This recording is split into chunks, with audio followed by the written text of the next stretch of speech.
All right. All right. Guys, ladies and gentlemen, welcome back to Talking Watches. Tonight is special because we're going to dive deep into the mind of a designer who isn't just making watches. He's building a whole new design language from ground up. You guys know I love independent brands. By the way, wearing Atelier when? Hey, I have the same model, actually. Nice. There you go. Amazing. There you go.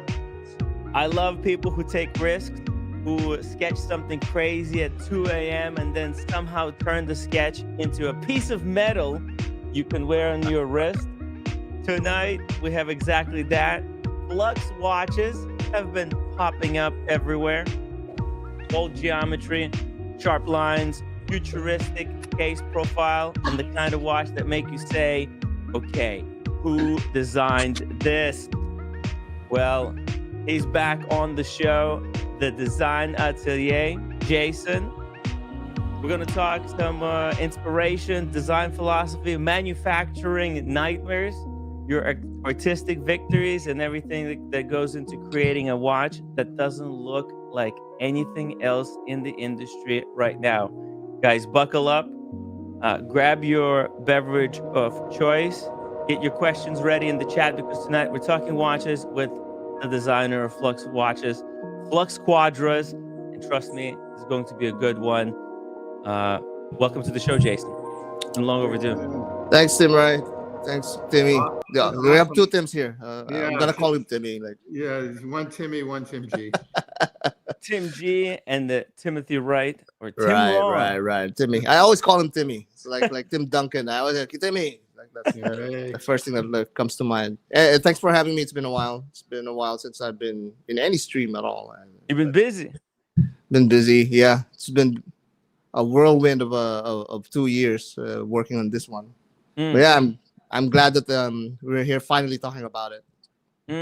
Right. It's amazing how kind of the space has evolved. Long gone are the days Right. when you were doing the reviews, sketching watches. We were talking about some sketches, kind of discussing some ideas you had Right. that you sketched up on the iPad. And today we are here rejoined where that sketch has become a reality. Right. I remember we were like just fooling around before AI was a thing back in the time when you guys hit some sort of a meme or a funny thing on stream. I tried to jump in that, make some illustrations, make it funny. The highlight was really the finding Archie's Ferrari. That was the best one. That was the best one. It was good stuff. I remember that. Wait! I remember also the when they buried you with your Daytona, and even the Daytona had. I love your reaction there. Oh man, I made a tombstone grave. Yeah, for the Daytona too. It's like, oh man, I couldn't get over that. You were like laughing your butt off. Oh, it was good times. Those were the good times. Yeah. Well, it's been a while. you have a different background now. You have a different studio, I think. Uh, it, I think it has changed, but I am actually working on completely redoing the studio. So that's Right, going to be right, right. coming up. That's a He's got totally he's, he's different got he's studio. got more stuff back there. Yeah, way stuff from everywhere, from everything I've done, all the different shows, different trips, Right, etc. right, etc. right. You've been around. You've been around. Mm. Yeah, it's been a fun ride, but today's show is not about me. It's about Flux watches. Right. So for anyone who's discovering Flux for the first time, how would you describe what the brand represents? Well, really, we wanted to make watches that's because we throw around the word innovative like very easily, and we don't want to be pigeonholed into that. But we do want to do a little bit more than what the usual starter brands would love to do. And I've been reviewing quite a few years now, reviewing watches. Yeah. I've had some really good relationships with brands to the point that I got to know many of their manufacturers, and then manufacturers started getting hold of me. And the whole idea was to make a watch that flows. That's why we called it Flux. We were like trying to figure out what we could name the company at first, but then Uh, we realized that yeah, the whole watch and the whole philosophy of the brand is flow. So one flowing from one direction to another in a seamless fashion. So if you look at the watch itself, it should have that kind of flow. So every angle flows to a different component, and it just uh, traverses that direction naturally, and that's why maybe oh, some would see the inspirations for the Quadras coming from other watches because that's just how natural lines flow. You could see a little bit of the Nautilus there. Some have said that it's heavily inspired by the Streamliner. I'm a fan of the Streamliner, so we you could see how those lines flow together. Even if like right now, if you look at the dial, mhm, the very edge of the dial flows to the inner curve of the bracelet, right? mhm, mhm, So everything has some sort of visual direction, and then we try to put as much detail into it as possible, and that kind of made it a lot more challenging than it's supposed to be. But we're happy that our suppliers were more than willing to help us out, and I think the whole watch is let's just say a testament to what micro brands can actually do, because mhm. the brands that we went to are the same brands that micro brands are producing right now, the same manufacturers. We had like one of our manufacturers made stuff for Christopher Ward and Baltic and whatnot. No, I'm not gonna name names and all that, but Oh, I see. just to say, you know, it's the same ones. Yeah. And I wouldn't be surprised if some of the Swiss brands are also going to these manufacturers. But Mhm. yeah, and I mean, we don't want to be like so out of reach from the general enthusiasts that they would rather just buy the Longines, Tudor, and those kind of brands. But we can offer the same quality, if not better, at a more reasonable, more accessible price for the enthusiast. Hmm. And just to comment on the the fact that you said some people see a little bit of streamliner, there's some AP in it. I think that's a good thing because um, you obviously you're aware of the watch world, you're aware of what's out there, and you're borrowing from the stuff that works and kind of doing your own take on it, right? This is Right. very Well, much. Uh-huh. Yeah, it's kind of like that, but at the same time, because if we borrow too much, then people would Right. say, hey, you're homaging or like you're copying. Right. We're very much aware of that, but It's definitely not a homage. It's a completely unique creation. Um, like, because I've seen some homages. I've seen some kind of watches that look way too close. Like we were all seeing Steinhardt Submariners. They don't call them Submariner, but it's a one for one replica. right, Whereas this is something completely unique, but yet it's clearly designed by a watch person, somebody who knows watches. He knows the watch world. He understands, like, because to create something like this, you have to understand what's out there. So you're not kind of copying them, and at the same right. time that it's something that if somebody wants to get a Royal Oak, maybe they can't get it now, or maybe they don't even want to associate with the AP. Maybe they just don't want it. I know plenty of people who will not wear a Rolex. They just say no, I will never do it. I don't know. Maybe it's somewhere in their past life, somebody with a Rolex wronged them, and they they will just refuse to wear Rolexes going forward. But it's an That's interesting brand, and it's I what think horological grudge. We could, it's a horological graph. Yeah, 'cause what else could it be? I mean, it's I Or you've just fatigued from them. So this or is just fatigued. Yeah, it's the same this thing. is very fresh. This watch, Hmm. it's very right, very right. fresh. I mean, Yeah. I think Tim, you hit it in the nail when you said that at least we understand how design works, or how Mhm. we understand at least how watches have a certain appeal and all that kind of stuff. I think that's the best way to put it. I mean, I'm not incredibly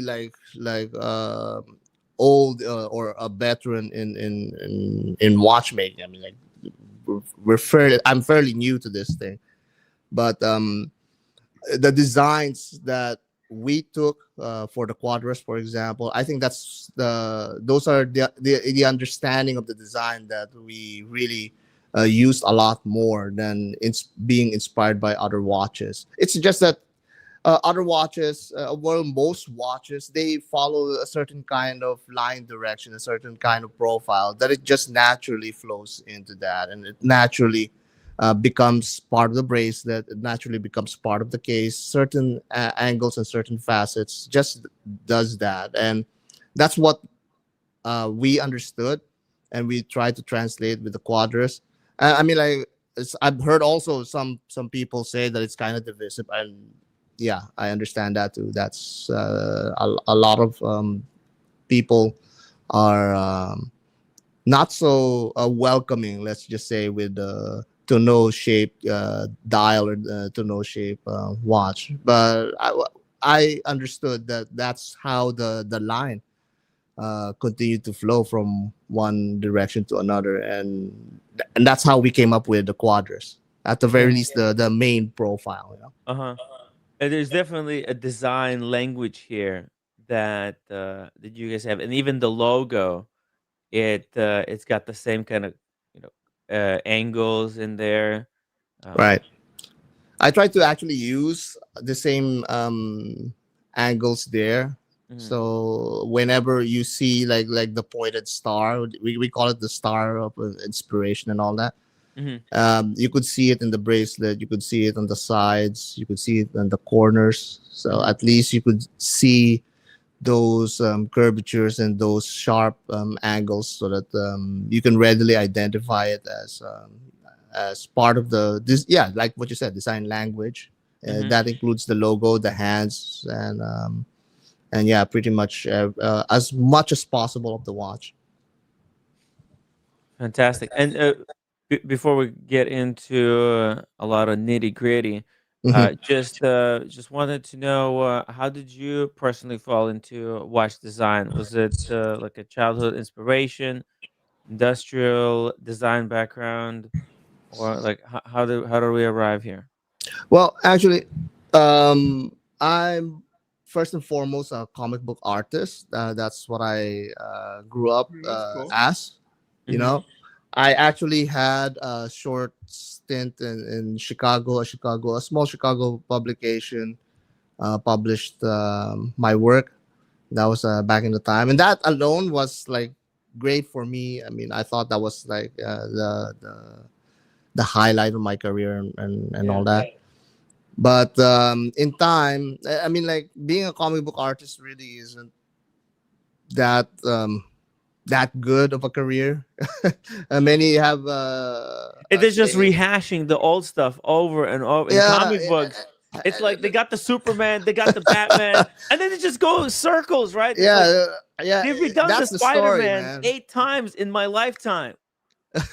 Well, that's the thing. I mean, like comic books and mythology, if you put it that way, the same. It's the same for ages. Like in the Greeks and the Roman gods, they're the comic book superheroes back in the time, Mm, right? that's a good point. So Yes. I mean, like we have an innate. I at least I think so. We as humans have an innate feel of imagination. We want to imagine the supernatural. We want to imagine the extra, not extraterrestrial, the super being that we can be, Mhm. seeing from what athletes can do. And we try to exaggerate that, make our own stories, and that's how comic books came to be. But anyway, that was like a long time ago, and after that, I went into video game design, which is how I learned 3D design. And Oh, so that's yeah. how it came to be. First, I was a comic book artist, and then I started playing video games, of course. And then one of the games, Valve, Team Fortress, they opened up the game so that people can design stuff for the game. And if they like it, they put it officially in the game and they pay you Wow. royalties for that. Oh, Right. wow. So that's how I started making video game items, and up until now people Like still buy assets. some of the stuff that I made, and every time they uncrate an item, I get like 20 cents or something like that. Oh, yeah. So And that's how it turned out. this is amazing, and it make this watch makes perfect sense because this is like you making an asset in real world as Right. opposed to making it in a video game world. Yeah, you're catching on, man.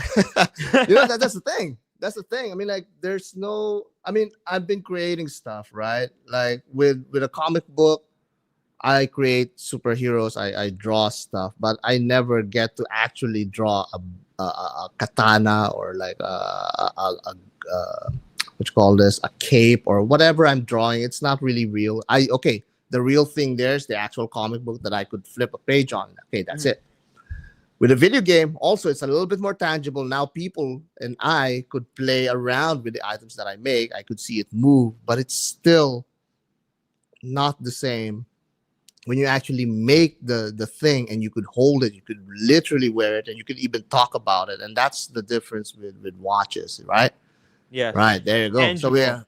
yeah, very tangible. And the thing about that is like you could go anywhere with it, and you won't be like ashamed of actually having one.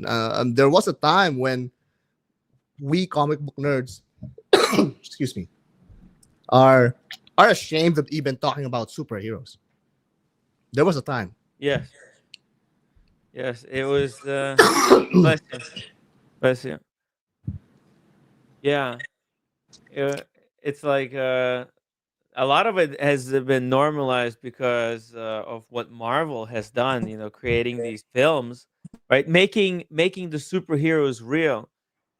Before, they were very kind of cartoony, but the way they reinterpreted the original source material, and actually, for me, I went back to some of the original comics, and I understood how very deep the writing actually is on the Right. old stuff. That's what I understand. There's layers to it where if you just kind of look at it on the surface, you're gonna miss a lot. Right. And that that kind of goes into the background of watch reviews, Yeah. and By the way, we have Albert. Oh, he Was was. Albert, Okay, present. that's good. Yeah, Albert, Albert. come on. Bring it in. Join Yeah. us. I was just waiting for A transition. transition to introduce him. Yeah, I was waiting for that too. He I was thought we waiting were for going. that too. Yeah. Right. Right. Albert, come For back. those who are just joining us on the live stream, we're talking to Jason, the designer of the Flux watch. Uh, but yeah, it's actually a returning guest. It's a great Yeah. looking watch. You've got a blue dial, you've got a white dial, Mhm. right? Two Right. color Right. And then combinations. you've got another. Oh, you got a red dial. Okay. We got. Oh, it's like a salmon pink. All right. Well, yeah, it's more like adrenaline red. Let me see. Let me put it up. Yeah, it's a. Right. It's The yeah. adrenaline. It's a, like a wine. We call it adrenaline red. Yeah. Okay. I like that. That's a cool name. Very Adrenaline. very cool. It's Right. very sporty. So we've got a Very very sporty. is a very sporty line of wristwatches. Okay. We've got a vintage black. Okay. Right. Cool. Then what's the Apex blue? Yeah. All Apex right. blue. Yeah. And And we got adrenaline. Silverstone. Oh, That's it's the kind of a like a Red Bull colors, like blue, How hard? Right. red, How hard black. was it for you to design that bracelet? man. I mean, like we Ooh. redesigned this. I think like 7 or 8 times. I lost count. Really. Okay. Mm. Um. Tell And, us about that design process. What And how do you connect? How did you connect? How do you connect the links? Yeah. Well, we first designed the profile, so we designed the shape of it all first, Mhm. and we went through like so many iterations because we wanted to have like that royal oak, also that really thin facet, so that when you roll your wrist you could see the light, no? Okay. So that was the first thing that we had to make, and Oh, or we have to achieve. this corner over here, this edge. Is what you're talking about, or Sorry, it's okay, it's okay. sorry, something came to my throat, and like that's yeah, but the whole facet, the whole brushed facet, we Uh-huh. wanted to have like that flowing, also comes to the flowing principle, that when you wrist roll, the light flows from Yeah. link to link. You see that with Royal Oaks, you see that with other watches with narrow links. So we had to achieve Mhm. like a really narrow link first and foremost, but not flat, because that was what we see normally on most integrated watches. Like the Tissot PRX also has that really flat and narrow link, right? Mhm. So we wanted to do something a little bit different, a little bit more dynamic, a little bit more angular. And the streamliner, they have that really organic kind of like a V shape or W shape. That reminds us of Ebel's. I don't know if you've seen Ebel's Yep. bracelets. Yeah, it's kind of like that. So we want Like a to like snake scale. right. Very Dragon. organic, right? Yeah. And that's no coincidence either that looks from nature, because we've seen those kind of scales in nature. So we wanted to make it a little bit more angular, a little bit more industrial, a little bit more sporty, like really man-made rather Yeah. than organic. But it's a mixture of Oh yeah, both, there's something like superhero about it. That V shape, right? Yeah, well, That you yeah, you got on can the you could bracelet. see that it's like a little bit more exaggerated than most. Hey, Albert, finally, Albert's Hello, There he hello. is. We try to Hi, get you guys. on. There you go. Right. So Albert, welcome to the live stream. We are talking about Flux watches. Jason Well, is telling us about the design philosophy of the wristwatch, and would love to have your input on the story absolutely. behind this incredible brand that you guys put together. Awesome. Exactly. Hey, Jason. hey, what's up? First time being in the panel, long time listener, Tim. So There you go. Thank you. it's great. It's great to have you on to discuss this, because um, th- it is incredible that you guys were able to pull this off. You know, it was nice to be in Dubai and actually meet you guys there Right. with the watch. An opportunity to try it on. I loved the watch. It was actually Thomas Burnett who really hyped it up for me. He's like, "Tim, this is happening. We got to be there." And man, it it was mind blowing. I was there expecting nothing, just Thomas having Burnett good is time. Thomas Burnett is what I consider the Wikipedia of watches. He's Right, like the right. watch guru. He taught us everything we and know. and he's everywhere. He's been with my channel even since in the beginning, even in the early days. He's always been commenting here and there. It's like he's a true fan of watches. Yes. I really hand it to him. But yeah, Albert is here. I mean, I like I've said to people many times that this whole project, these whole brands would not be possible if it weren't for Albert. Albert is the main man here, you know, and he we met in a chat group. I was relating my failed exploits of failed attempts at Kickstarter, and he saw that there's a potential there, and he trusted in my ability to deliver, and here we go. I mean, we have two brands working together, and he made it all possible. We kind of had the similar tastes and a Yeah. similar yeah, well, taste and things that we like in a watch. And when we started brainstorming the Quadras, it just naturally fell into place. Of course, certain things we had to like really debate for a long while.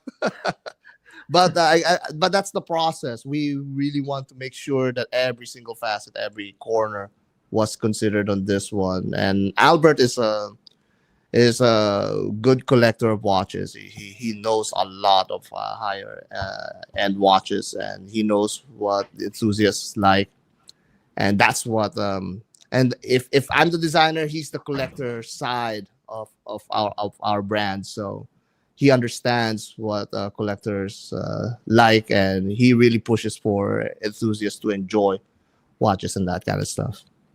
Fantastic. We've got Daniel Katz joining us here. Daniel, what's Daniel, up? Daniel's joining, but he closing his cabinets, we caught you. We caught you again. You closing my have kitchen cabinets. you gotta Hi, close them before you go onto the live stream. hi, Albert, Jason. It was a very warm welcoming in the booth. When you saw a charlatan like me show up, it was very kind of you. And to meet your wife, was it both wives or the one? Yes, that's also my wife. Ruth What was there. genuine smiles, like the aunt that, not she's younger than me, but like the aunt or whoever, like a relative that was a good friend. I don't even know her. It's a pleasure. And it just your presentation managed to withstand my destruction of Dubai, but thinking of, like I was in a car, I was in one of our Tim followers. The car was it a Porsche to go to the show? It was ran by a Porsche. Another Porsche going in the wrong direction or something. Whoa. I must have had bad energy or something. I dropped all my stuff at the turnstile to go into the mall. Really? It was at fault, and there was like destruction there. We were in Dubai expats Porsche. It was the Cayenne, the big one.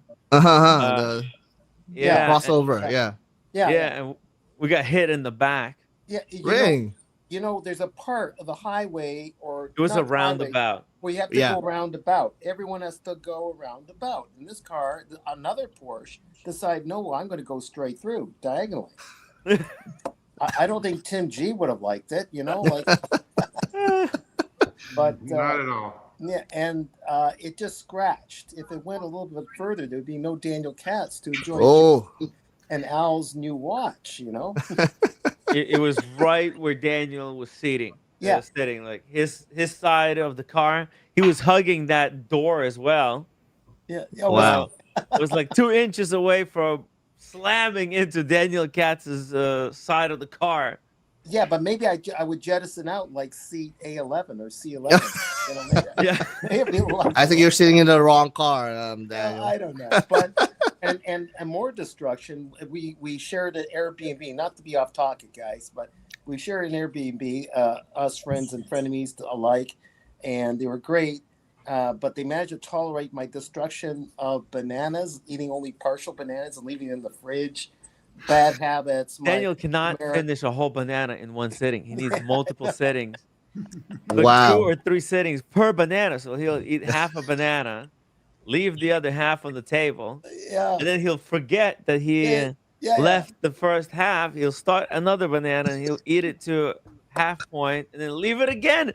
So at Oh, one point there was now like you're 3 to stretching it. 5 half-eaten bananas around the air, scattered throughout Airbnb. Everywhere you go, you get this one in the dining Now we're room. There's one near the TV. Wherever you setting- go. Raymond, I'm setting the table, and Tim is over embellishing here. But all the same, I was creating destruction. Thank goodness, Jason and Albert, I did not destroy your watch when I handled it. Thank goodness I didn't drop it. Oh, whoops! And it went to 1,000 pieces, like something like Alice in Wonderland. Saying that, you know, it's just it's belated. I guess belated love for your invention. Mhm. The work that's put in, a sense of family that goes into it, so much bang for, I won't go into the suggested MSRP, a really good movement that you picked. I'm not sure it's French or whatever, but it looked like Swiss. Yeah. like really good, like above the Salida Edda counterparts, just a touch better or whatever.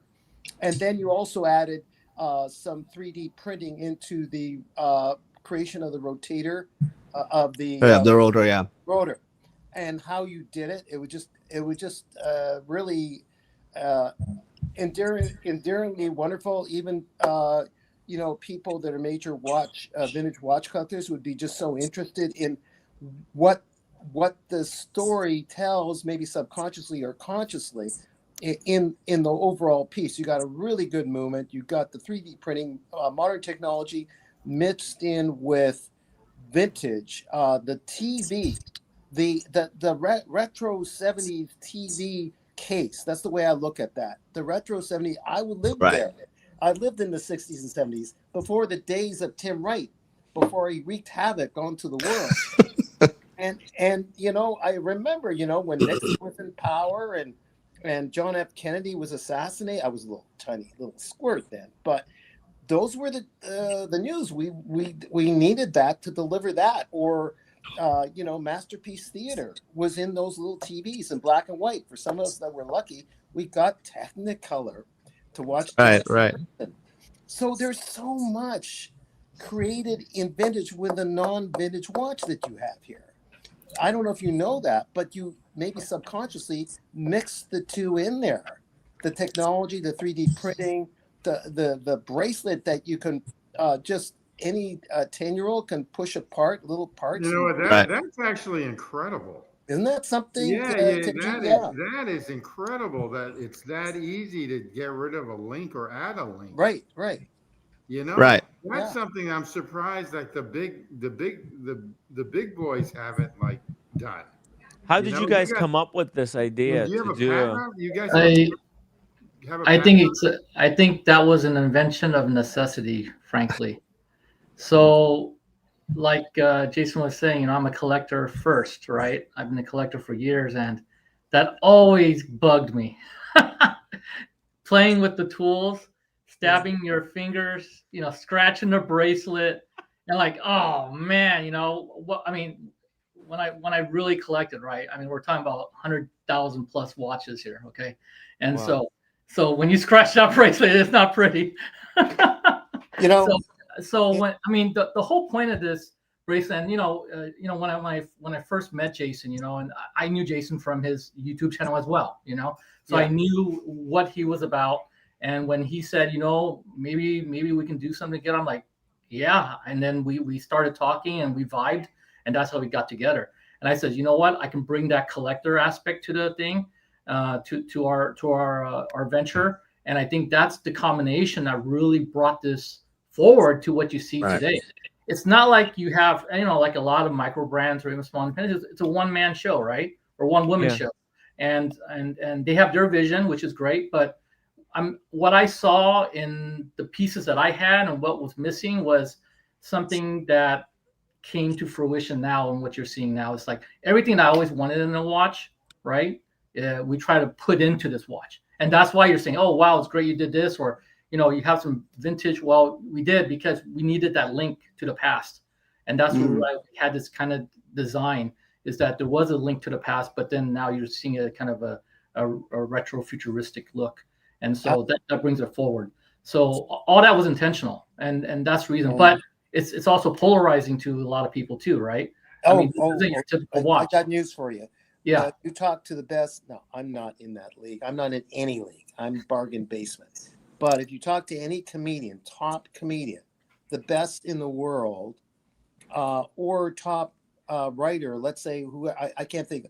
If you bumped into Mary Haruki as a novelist, he would say there's that many people, 0.01%, that might be interested in his novels. Because people, I'm not knocking them, but people are so caught into mainstream this and mainstream that, and they just won't be, or they won't have the patience for the introspection. Most people, even though there's a lot of people doing yoga, most people don't do yoga. Most comedy people that have a certain, you talk to any of the top comedians out of the UK, I forget one of them that was really big, and he'll say most people don't like his stuff, but there's enough out there to make him the one of the top comedians in the world. Thinking comedians that are secretly commenting on whatever. Now, just to address really quickly, because I'm talking too much, just real quick, George Lucas, once upon a time ago, and Steven Spielberg, they were buddies, and they were playing in the sand out on the beach somewhere in the Caribbean or wherever it was. And he's like, you know what, that'd be a great idea. Ever since I was a kid, I was thinking of doing this thing. And they said, yeah, well, how about this? And they said, well, how about that? And they're drawing in the sand a story which turned out to be Raiders of the Lost Ark. Right. And, that's where it stops. And Banting and Best, as doctors trying to find a cure to diabetes, constantly were making mistakes and tried. And actually, through a mistake, through some fluke, came across the thing that controlled that problem. Out of Canada, I might add. I'm talking too much, but there we go. Yeah. I guess the point Daniel is trying to make here is that this watch, it's got all the stuff that any watch collector would need.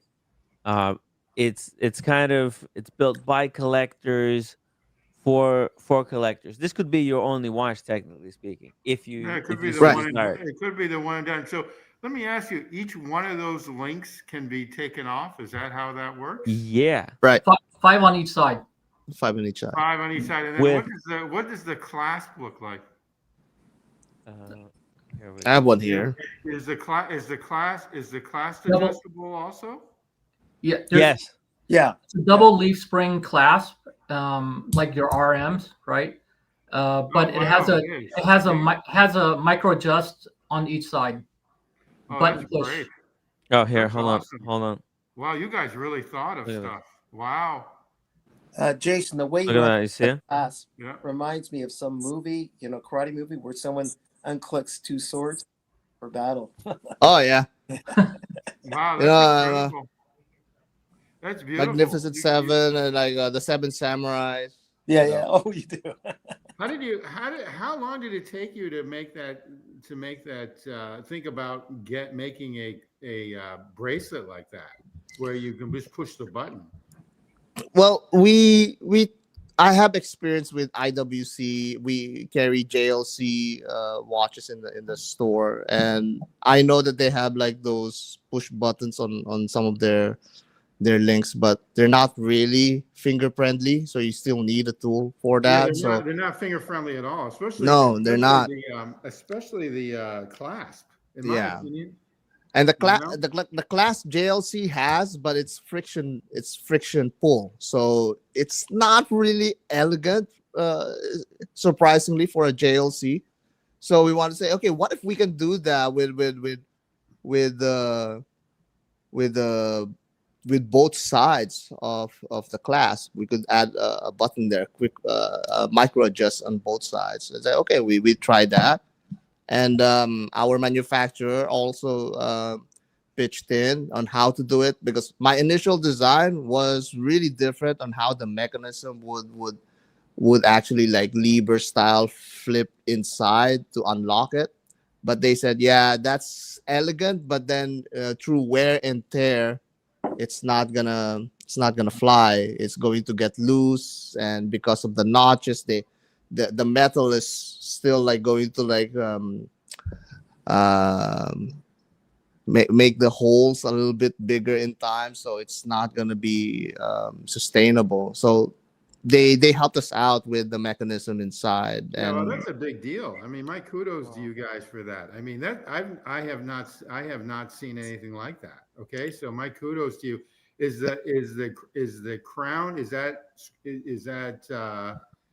the crown, which is really nice, by It's the got way. the logo yeah, on that's the the logo. crown. And you Right. can hold it. It looks like you can wind it. Is a screw down crown? I take it. Yes, it's a screw down crown.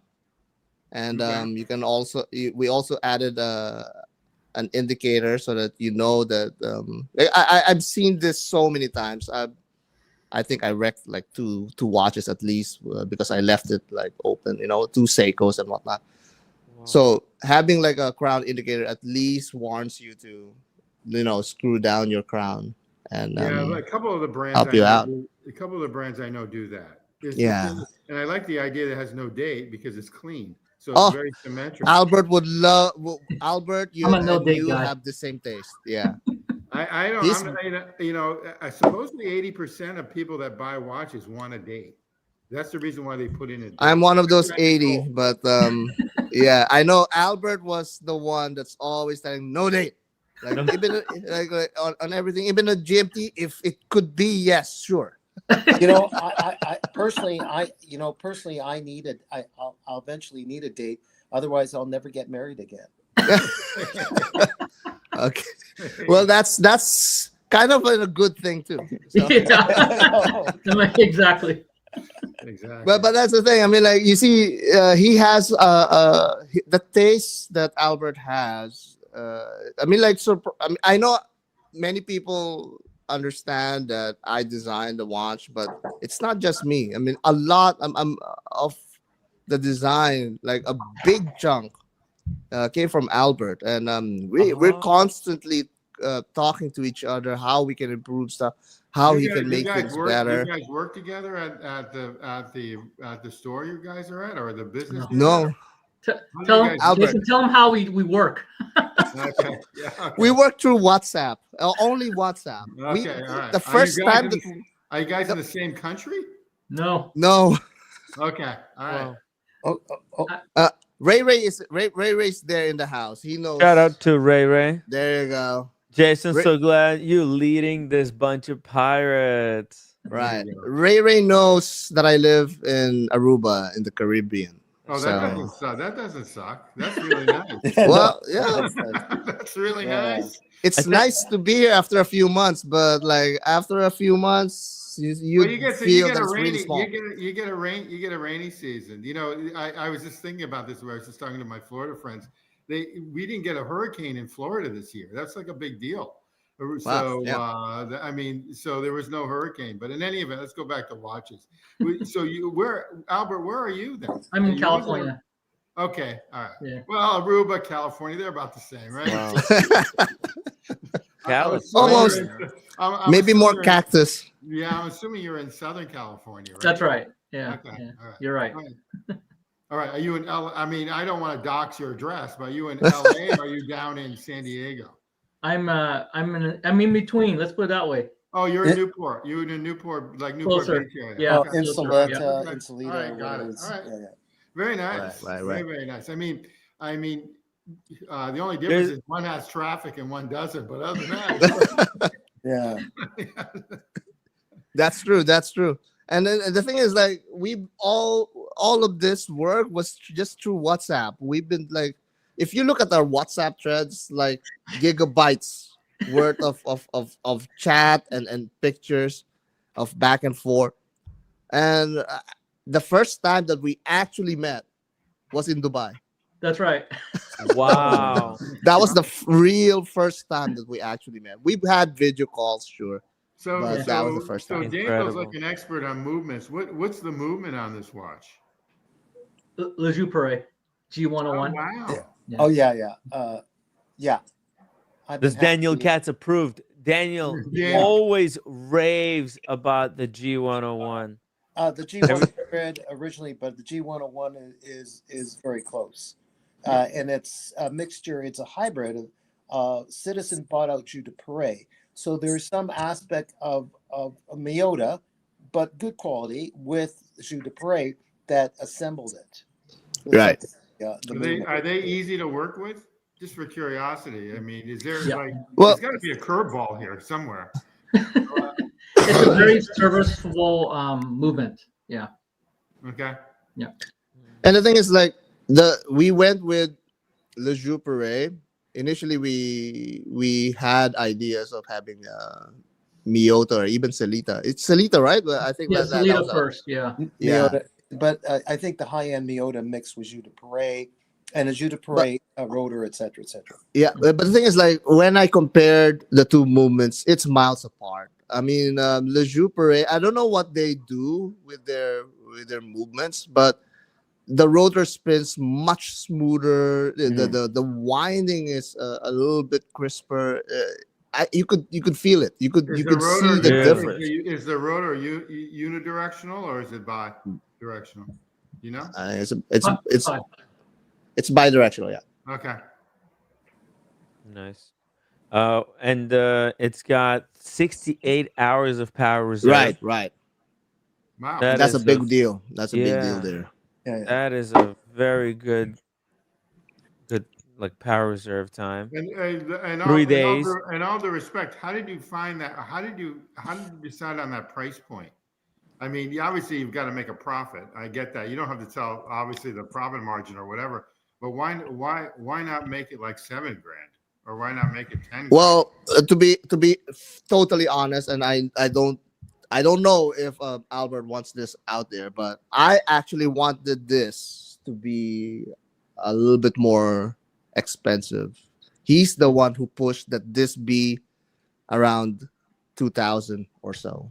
I Okay. was the one pushing it because I know how the Swiss price their watches, because I work in a Yeah. high-end jewelry store and I receive all of our timepieces, and I know their costs and I know their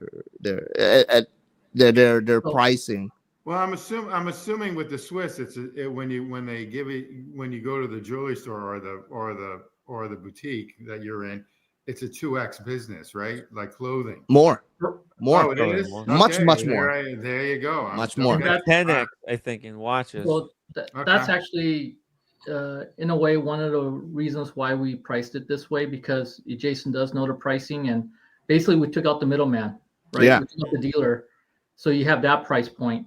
Plus, Exactly. I wanted to be somewhat friendly, and I know that whenever I collect watches, anything above $3,000, I start thinking about it a little harder than something sub $3,000, where I'm like, oh, that's a cool watch, okay, I'll get it.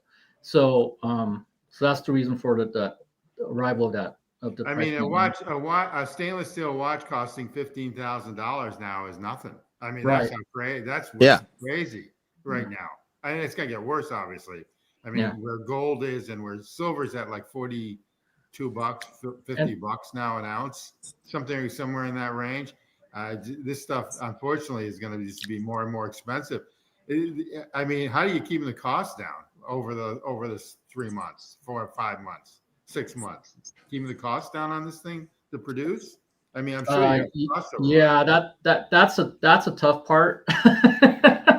Well, I mean, really, I mean, we're bearing it, the cost. Frankly, when we put out this watch, really wasn't to make money. Mhm. It was to prove a point, really. And Right. I did do something different, unique, and things that the big guys are not doing even, right? Right. and that we could do it. And then from there on out, Flux is going to do. We got some other plans for some other watches in the future, which will be neat too. And so we just want to prove a point, basically, that we can do something different, and that it's going to be something that someone would want to collect and have in their collection, right? That's different. It's not going to be Right. the same old. And we believe that if we build, people will come. It's like what Field of Dreams Do you is have famous for. how many on this watch? How many patent pendings do you have, or patents do you have on this? I mean, I'm sure the bracelet's patent, right? Yeah. We have one patent pending and a trademark. Okay. Yeah. And then like nobody's going to be crazy enough to, at the very least for now. And you know try what? and emulate that. Jason, thanks for bringing that up. That's another thing, Tim, that we were contemplating was if you price things too high, people like to copy you, especially if it gets popular, because there's a margin for them to make it.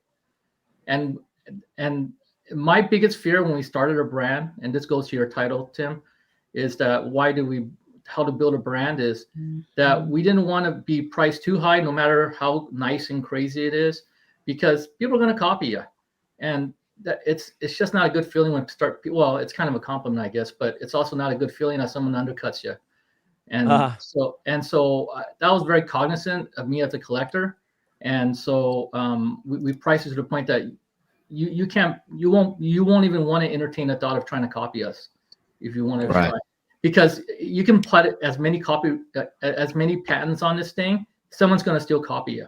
And the whole point in the patents is to just scare them away so that they don't try to. But are we really going to take them to court, go through all the court costs of winning a case against someone that tries to copy us?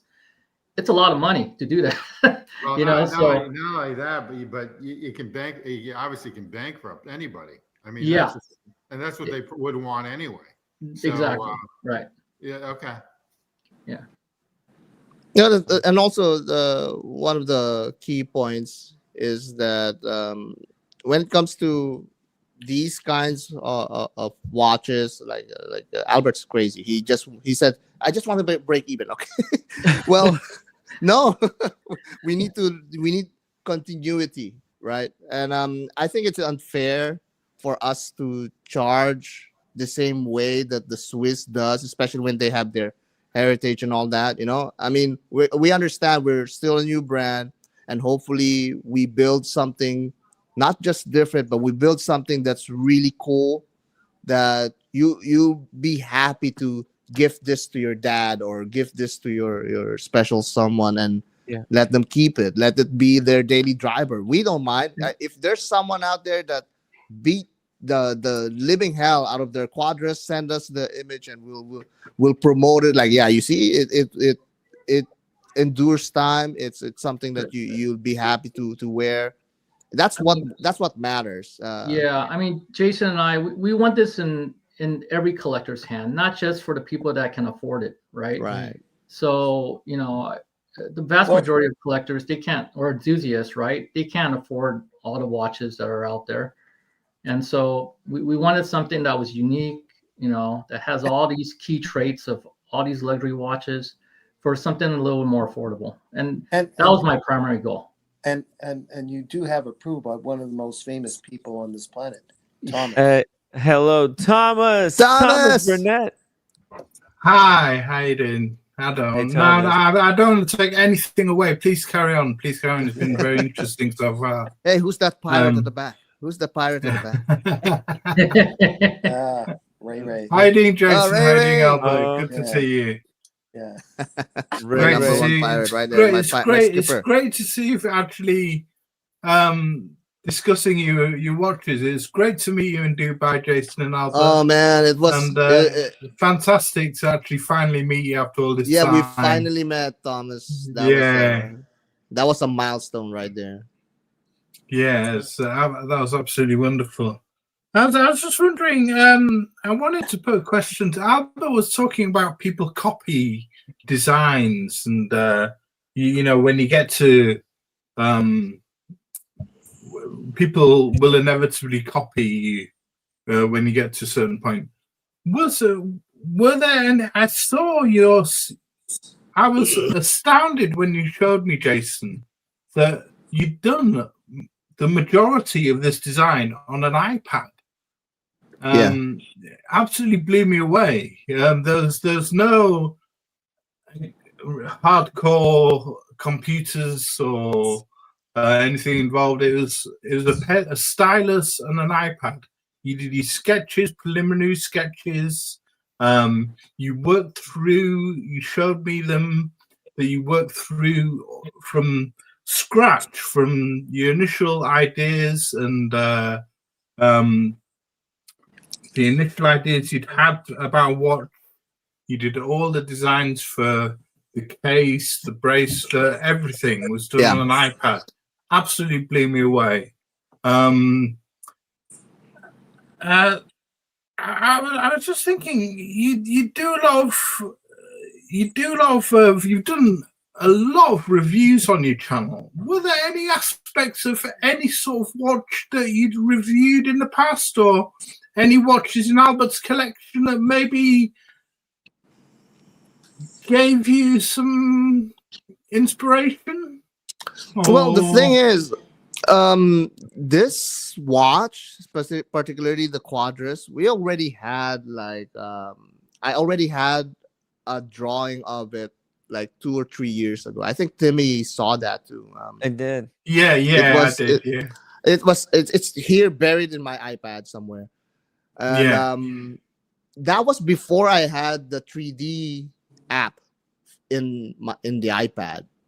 So when I met Albert, I actually showed him that drawing. It's really just Photoshop. It's really just a sketch on the iPad. And we explored a lot of softwares also that I could study and I could learn to use, so that we can speed up the process of manufacturing. Because this, if we just stayed with my Photoshop or with my Procreate app on my iPad, it'll take maybe 3 or 4 more years to get to this stage. But when we saw that that's where Albert comes in. He's willing to like explore all of the tools that we need. That's also a big thing when it comes to designing something, or it could be a watch, it could be a car, whatever. It's the tools that you use. And when he saw that there's this tool in the iPad that I could use CAD and real 3D drawings, like literally draw and make cubes and make shapes out of my sketches on my stylus on my iPad. On computer design, that really sped the whole thing up. It's really a dynamic CAD software that I could literally wave my pen at and create chamfers, create cuts and curves. When I had that, it took a while. It took a few months. It took quite a few trial and error. But every single day, I've been working on that. I've been working on all of the different features so that I can get this kind of curve, this kind of even the textures, the polishing, the brushing. Yeah, that's what made the difference. Because not only was that app, we call it Shaper 3D, so you can look it up if you. It's you can, if you have an iPad, if you have an iOS device, you can literally get one. And what I really love about it is that you can export the whole 3D design, the whole CAD design, ready for manufacturing. You could literally 3D print whatever I drew like 2 minutes ago, feed it to the 3D printer, and we would immediately see, like, and after it's printed, how the dimensions are. So you can export that design, those blueprints to the manufacturer. So you can test it in a way. You can 3D print it for testing and see if it's viable, right? Yeah, you showed me 3D print. You showed me 3D print that you'd already done of the. Exactly, because say for example, I wanted to have a sort of an inlay, right? Mm-hmm. To me, that inlay on an iPad looks wow, really crisp, really big. But then when you print it, you would literally, oh, it's really just one cut that doesn't really react to light.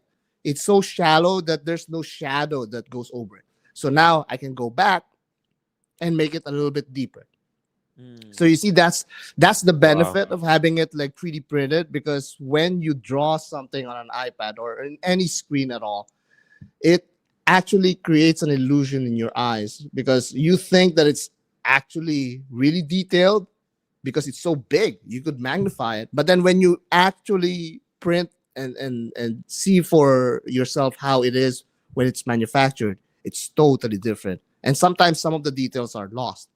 So now it's either a matter of asking your manufacturer to have their tolerances a little bit finer to get that that cut, or you go back to the drawing board and make a totally different design that would translate to a much better manufacturing experience. One example, I don't know, Tim, maybe you can go back to the page. The page? And yeah, the page. Yes, and you could see the movement there, right? One of the pictures with the movement, right? Can you zoom in? You see there's a shield there on the left. Yeah, that. If we made that a little bit smaller, you won't be able to see that in real life. You won't be able to see that in real life, right? Like, I think you could see it here in one of my. I don't know if you could see that. Barely. Because of the glare. Because of the glare. Maybe I should I could imagine where it's at. Yeah, it's right there, like somewhere there. You know? Yeah. But you see, that's the benefit of 3D printing. If you could 3D print it and it could actually be visible in the 3D printer, then it would be visible on the metal plate that it's going to go on. And that speeds up the process. And that process, of course, saves you a whole lot of money, doesn't it? Yeah, because like, imagine doing prototype after prototype with the manufacturer. Each prototype is expensive, because the thing about manufacturing is what I didn't know initially either, is that every time that you want a manufacturer to make something, make a component out of, like, your own original design that's not been done before, you need to make a different mold for that, right? And that goes for the case, for the bigger parts. But maybe for some parts, like the back plate, it's already like one sheet that's already pre-made. So they have all of those sheets, but then they still need to CNC and cut all of those little windows, those little cuts inside. And okay, maybe you don't need a mold for that. But for the rest of many of, like, even those links, they needed molds. These are original designs. Original. Those are all original designs. And so, like, that thing that you have your mouse on, that's all original. And they had to make a mold for each and every one of that. And that's what drives the cost immediately. And imagine if they made something, what actually happened to our bracelet. They made the molds, they made the components, and then when they finally delivered the prototype, we didn't like it. It's not how we envisioned it to be, and also not to mention that certain parts were missing, and that really set us back, especially with the manufacturer, and the manufacturer couldn't do it. So we had to look for a different manufacturer and remake the bracelet all over again, just to get that profile that we wanted. And I'm really happy that Albert pushed for that. I think you showed me in Dubai. You said you'd gone through about 15 different processes of 15 different times you designed the bracelet, and you had one of the I lost track how many. One of the prototypes you had, which was a lot bigger than this bracelet that you've now got on the Quadras. The prototype you had was a lot bigger. Is about maybe a quarter. It's about a millimeter and a half. Much, yeah, it's a millimeter and a half thicker. Yeah, right.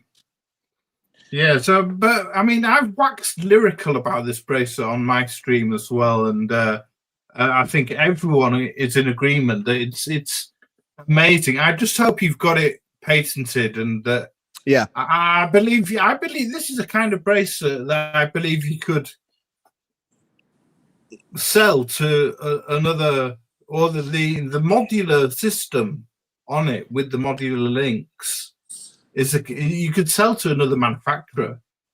Yeah, definitely that's an option. Actually, you're not the first one who suggested that to us, but we'll see, because that's the thing about the Quadras. I designed it as a whole watch. It's not just the bracelet, so Sure. everything flows seamlessly from case down to the bracelet Sure. and everything else, and yeah, somebody could try, or I could try to reuse this in a totally different watch, but it would be very, very difficult for this to be a third party bracelet, because of the unique design that it had. Because the way it's integrated Right. into the watch. Yeah. Have you ever seen any sort of modular bracelet like this before on a watch? Personally, have you ever seen that? I've never No, seen it. I haven't seen anyone So because it's not just one singular link as well. Each link is like 8 components. That's what like I'm saying. Yeah, that's 2 pins, 1 button, 3 springs, 2 screws, then the cover, and the 2 chassis body. Well, that's more than 8 now. Absolutely, it's kind of like unbelievable. And yet it's still very thin. It's not it's still very thicker thin, yeah. than traditional like link. Yeah, we're really happy that our manufacturer from Japan was able to get that done. I mean, like, you see the difference between the experience of manufacturing. So you have to go to the right manufacturer for certain components. On top of that, you got the micro adjustment on the clasp, Right, which is even better. I mean, you've got everything in this bracelet.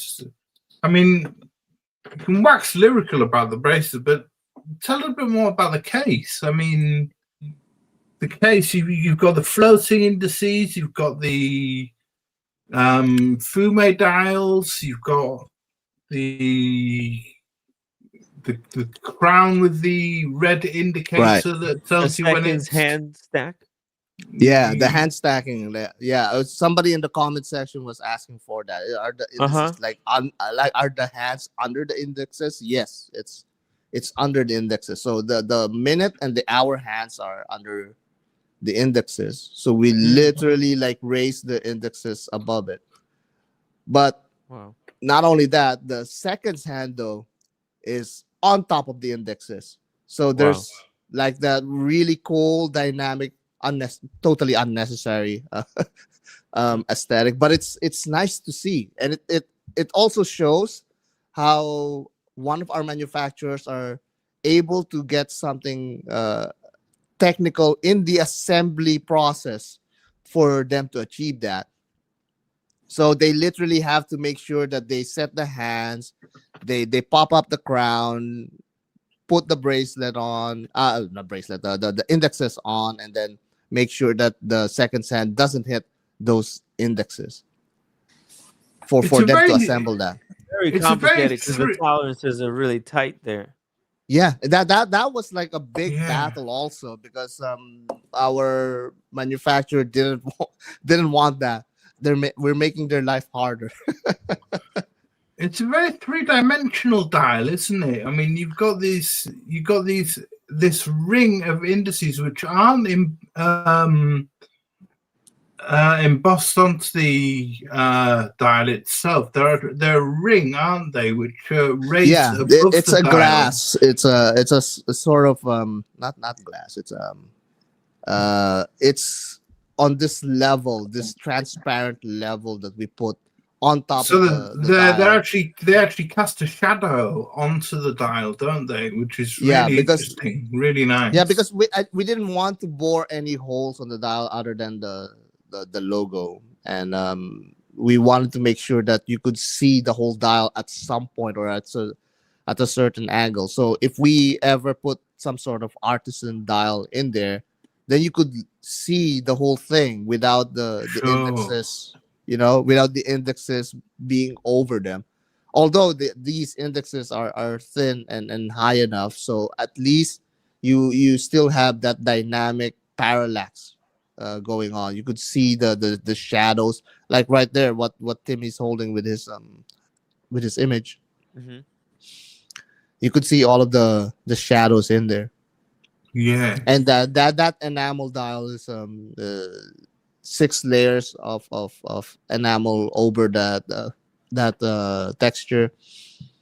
We had Wow. to make sure that we get the right kind of fume, because one small spurt too much and then it becomes a totally different color. So that's also another aspect that we didn't talk about, but it's also very hard to make it consistent. What sort of enamel are you sourcing then? Is it a vitreous enamel? Is it No, that's really hard to find and really hard to, especially when everybody wants that kind of vitreous. It's that kind of temperature triggered enamel. Everybody's Sure. like falling in line to certain artisans, right? Certainly, sure. This is still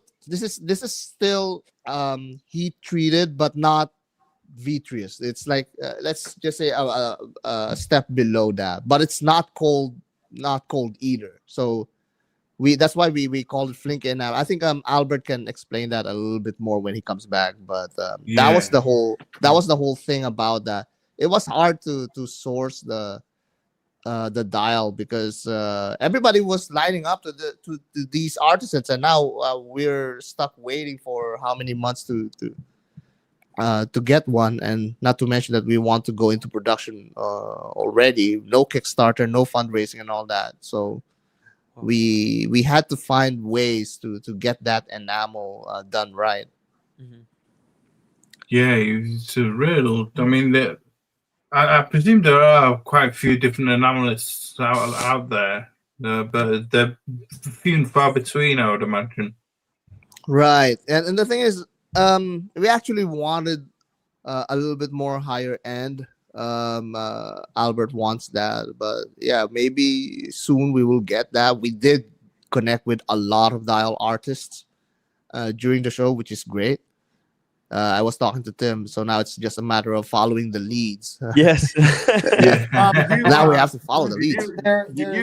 There's one of the guys there that is doing some business with people in NAM that were good at making fume for other reasons, not for dials, for watches, and they worked together through a learning process, that through trial and error, that they worked out a way of doing what they've been doing for years, but for their dials. I forgot the name of the company. Was it Awake? Yes, them. Yeah. Awake, the French company. Yeah, Thanks, Thomas. Awake. Thanks, Right. Thomas. Okay, I love their dials. I saw their dials in person. It's like amazing. Yeah. And they do also custom work. So if ever we wanted one, we can go to them. Yeah. But yeah, it also comes to the accessibility. We need to make sure that everything is accessible, and everything is within reach of reason. I mean, like I said, I told him I told Albert that this shouldn't be that price, but he kept on pushing. No, we want the enthusiasts to enjoy the watch, so we made it this way. Hopefully, in time we can make more artisan styles, and we designed the watch to have that kind of flexibility. You've gone for a 904L steel as well, which is, I mean, Rolex quality. I mean, right on the case and the brace, which is not your average 316L, which is. And it's not like the 316L is a bad steel either. Not at all. No. Definitely not. I mean, like, most of my watches are 316 now. Same here. Yeah. But the thing about the softer 904L is that it's much more brilliant. Not much more, okay. And I'm embellishing that. It's more brilliant when you polish it. Polish You it. could you could see the difference. Maybe not on pictures, maybe not on video, but that's why it's a lot more attractive for Rolex. And yeah, of course, sure. If people say, yeah, you're using that because of the Rolex appeal, okay, sure, why not? But for And me, Rolex was onto something when they started using 904L. They're not using it just because, just to be yeah, different. No, no, it's the more expensive steel. If you're buying like in quantities, right? yeah, right. And it just looks better. It's got better properties okay. Yeah, overall. the properties is what really interests me more because yeah, Yes. okay, it's more anti-corrosive. That's why it's called surgical steel, because you literally see these in surgical Yeah. tables. And it's more brilliant. I know it's softer. That's why we added 800 Vickers of anti-scratch coating also, Mm. so that to protect that, so that the combination of Wow. those makes for a really brilliant bling to the metal. Yeah. And that makes it a little bit that makes it stand out a little bit more compared to other watches. Mhm. And yeah, a little How, fact there, it's actually harder to source 904L because even in China or in Japan, they don't really stock these unless, of course, they're trying to make Rolex cases and bracelets. So aside from that, they don't really stock like bulks of just slabs of 904L in their warehouses. There's more titanium stocks in the manufacturers than 904L. So that actually makes it a lot more, well, let's just say valuable. It is one way of putting it. But at the same time, it's more brilliant. It's more, it Oh, looks more for the sports watch design. would you consider making a titanium version in the future? Is that something like We that's already have considered that. uh-huh. But then again, we went to a totally different route with with our other watch, and that's why we were able to make a deal for our Valor watches. So Let's we're talk a little bit about Valor watches yeah. So this because is our other brand, right? yes. And you can see there's a, Wow.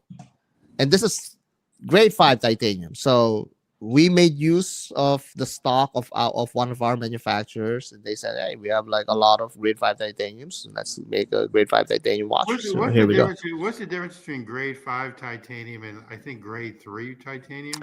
Grade 2, yeah, grade 2 is the more normal or more widely used titanium. Okay. Actually, grade 5 is also softer than grade 2, but it's a little bit harder in tolerances. But it's a softer um, outer sheen so that you could polish it. Grade 2 titanium, you can't polish it as grade 5. uh, Peter Speak. I interviewed him years and years and years ago, before Tim was born. I interviewed no, I not before, but I interviewed Peter Speak, Marian, on a channel before YouTube got popular, and his some of his cases were grade 5 titanium. Yeah, that was like a long time ago. Well, he was a trendsetter in a lot of his things. So Right. he was in to bring back in the arts something old from actually ironically like the dials, something from history dealing with uh, you know the great fighters and the emperors of in Asia. Like there was some because he had some connection to Asia uh, for some reason historically, and so his dials reflected on it. But I think he was at the same time a trendsetter on case making, and Right. he did use titanium, grade 5 titanium, in some. Right. Yeah. I saw the his new watch, or at least a new or different watch. It's also kind of like a tonneau shape. It's referencing the tsuba, the hilt Yes, of the yes, I've seen Japanese it. sword, Isn't it right? beautiful? Yeah, yeah, yeah, That's beautiful. yeah, yeah. And actually, he had a workaround with the issue that we had in there. Mm, Uh, he had those corners polished, like yeah. these corners, they Uh-huh. were polished in that, and these corners were the hardest for us to finish. Initially, we had this like Right. sunray brushed. The indented corners. Yeah, and because those are sunray, the polishers actually they would create a seam on those corners, and that was very unsightly. Peter Speak was able to work around that by digging channels in there and then polishing it. Oh, Really, really, wow, wow. really. That I think that's what he didn't say that he didn't, but Yeah, I think that's why they have that in their design, because I knew how difficult it was to polish like a curve and to know shape. yeah, yeah, You yeah. would create that kind of seam and very unsightly. We ran into that issue early on in our production. Yeah. So, Jason, why did you feel the need to? Did you feel a need to expand the empire to launch and bring out a separate brand, Valor? Well, yeah. Go Did ahead. it seem to make sense to have an more affordable watch alongside the Flux brand? Yeah, actually, when me and Albert were discussing it very, very early on, there's already a precedence to that. You know how Rolex and Tudor work, right? Yeah. So it's kind of like the same concept. So if we wanted something that we the price budget is not the limiter, we go with Flux. So we want to throw all of our brainstorming, all of the capabilities, and all of the experimentation on our Flux watches. Also, that's going to cost a little bit more, as you would imagine, but we can use some of that technology and some of the knowledge and the wisdom that we gain through Flux and funnel it to the more affordable Right. branch, which is Valor. And that's exactly what happened here. So when we partnered with 12 different companies in Flux, we just took one of them and told her, hey, let's do this and let's maintain the budget, and what can we do? And we started brainstorming, and this is what came out of it. And it's still I feel that it's still very compelling to own one, because at $399 currently, you're getting a grade 5 titanium watch, 100-meter water resistance, etched sapphire crystal with lume on it, which is I don't see any other micro brand that's offering that right now. You could see the lume. The lume Wow. is the big highlight In the of this. crystal and on the dial in Yeah, these. that's like multi-dimensional. Yeah. And I think And then the hands are made of loom. How is that possible?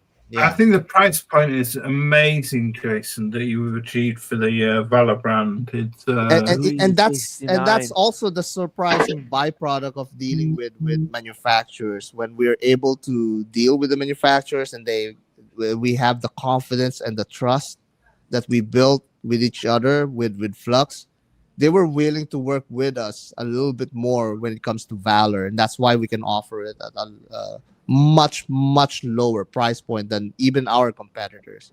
And not to mention that some of these stuff are also custom, no? Like the strap is a custom sailcloth strap that I designed for that. Jason, you said what was the price on this? $399. $399 US. Yes. So that let me figure that out. That's about $200,000 Canadian. Okay. All right. Whoa. Yeah, I mean, like even then, you're still getting a lot of bang for your buck. Let's just say that, and Definitely. and you could see And here we could have a little bit more fun, right? You could see the dimensionality of the loom in all, it's light in all dimensions, in every dimension, right? It's a play of words also. It's light because it's grade 5 titanium, but it's also we're playing with light here Yeah. in many dimensions, on the dial, on the Wow. hands, and on the crystal. All of that is light. You know, there's some aspects of that dial that I wouldn't mind in another iteration of the Flux with that Oh yeah, definitely. dial. I really do like that dial. Yeah, Right. it's incredible. The like the sun ray, the hands, the very interesting kind of superhero, some kind of a little bit of superhero inspiration with the Valor logo. Hey, that's not intentional, huh? That's Yeah. not intentional. Confirming That your wasn't intentional, cartoon, but I guess now it makes sense. Now it makes sense to me also. your cartoon designing heritage, Jason. Oh man, it can't escape me, could it? Yeah, Marvel. the black dial, people call that the Batman already. The Batman. Really? Yeah. The Really, Batman? Albert, Oh, man. really. Yeah. And that's the thing. I mean, here you could have a lot of fun with all the colors. It's kind of like Swatch, what Swatch is doing too. But here, we want a much more accessible of presenting it. Tim, So this could be this the is- watch you were looking for. So this is on Kickstarter right now. Yeah. Right. And how many- Live now, you can go and pre-order. I think the early backers already. There were some early birds, and That was already gone, I think. that's gone. Yeah. Yeah. But now it's $3.99, and after Right. that's gone, then it's $4.99. That's the actual retail. God. I was going to ask you both, Jason and Albert. So the Valor brand is on Kickstarter. Was there a reason not to go with the major Flux brand on Kickstarter? Did you want to cement yourselves with a solid brand that you were in control of, and had full control of before Right. being able to before? So I'll let you talk, Albert. Yeah. No, you're absolutely correct, Thomas. It was the fact that, I think some of us, not me because I was a big Kickstarter fan for watches, but some people have some angst about Kickstarter itself as a as a platform to sell watches. There's no guarantee. You might lose all your money, all that sort. And we didn't want any of that, any part of that feeling with Flux, right? That we were a solid company, and we have every intention to fulfill all the needs, and we were going to offer it on our own, and we're going to stand independent of anything. So that is correct, yeah, Thomas. But frankly, we might have done it for Valor too if we didn't kind of. We started production already on this, but funds started getting a little bit lower after launching two brands. So it helped to launch on Kickstarter. Right. I mean, like, we all have to be subjective, and we want to ensure the sustainability of both brands. And I think being able to offer a more accessible, more like a real micro brand range kind of watch helps us to further both companies along. And both companies already have like a couple of designs in the pipeline. With Flux, I can share that when it's a little bit more ready. Right now, it's a little bit too bare. Actually, we have one more model, but that had to go back because the manufacturer said, "Oh, the components that you made are like too small." Okay, so I have to I have to make adjustments on that, and that's another one. But That's with Valor, that's very Sorry? interesting. So you're actually thinking of a new case shape? Is that, or is that just dial designs? Dial. well, colours? it's a lot more. Yeah, let's just say it's a new case. That is. Oh wow, It's wow! a new case Jason, that's amazing. for Flux. For Flux.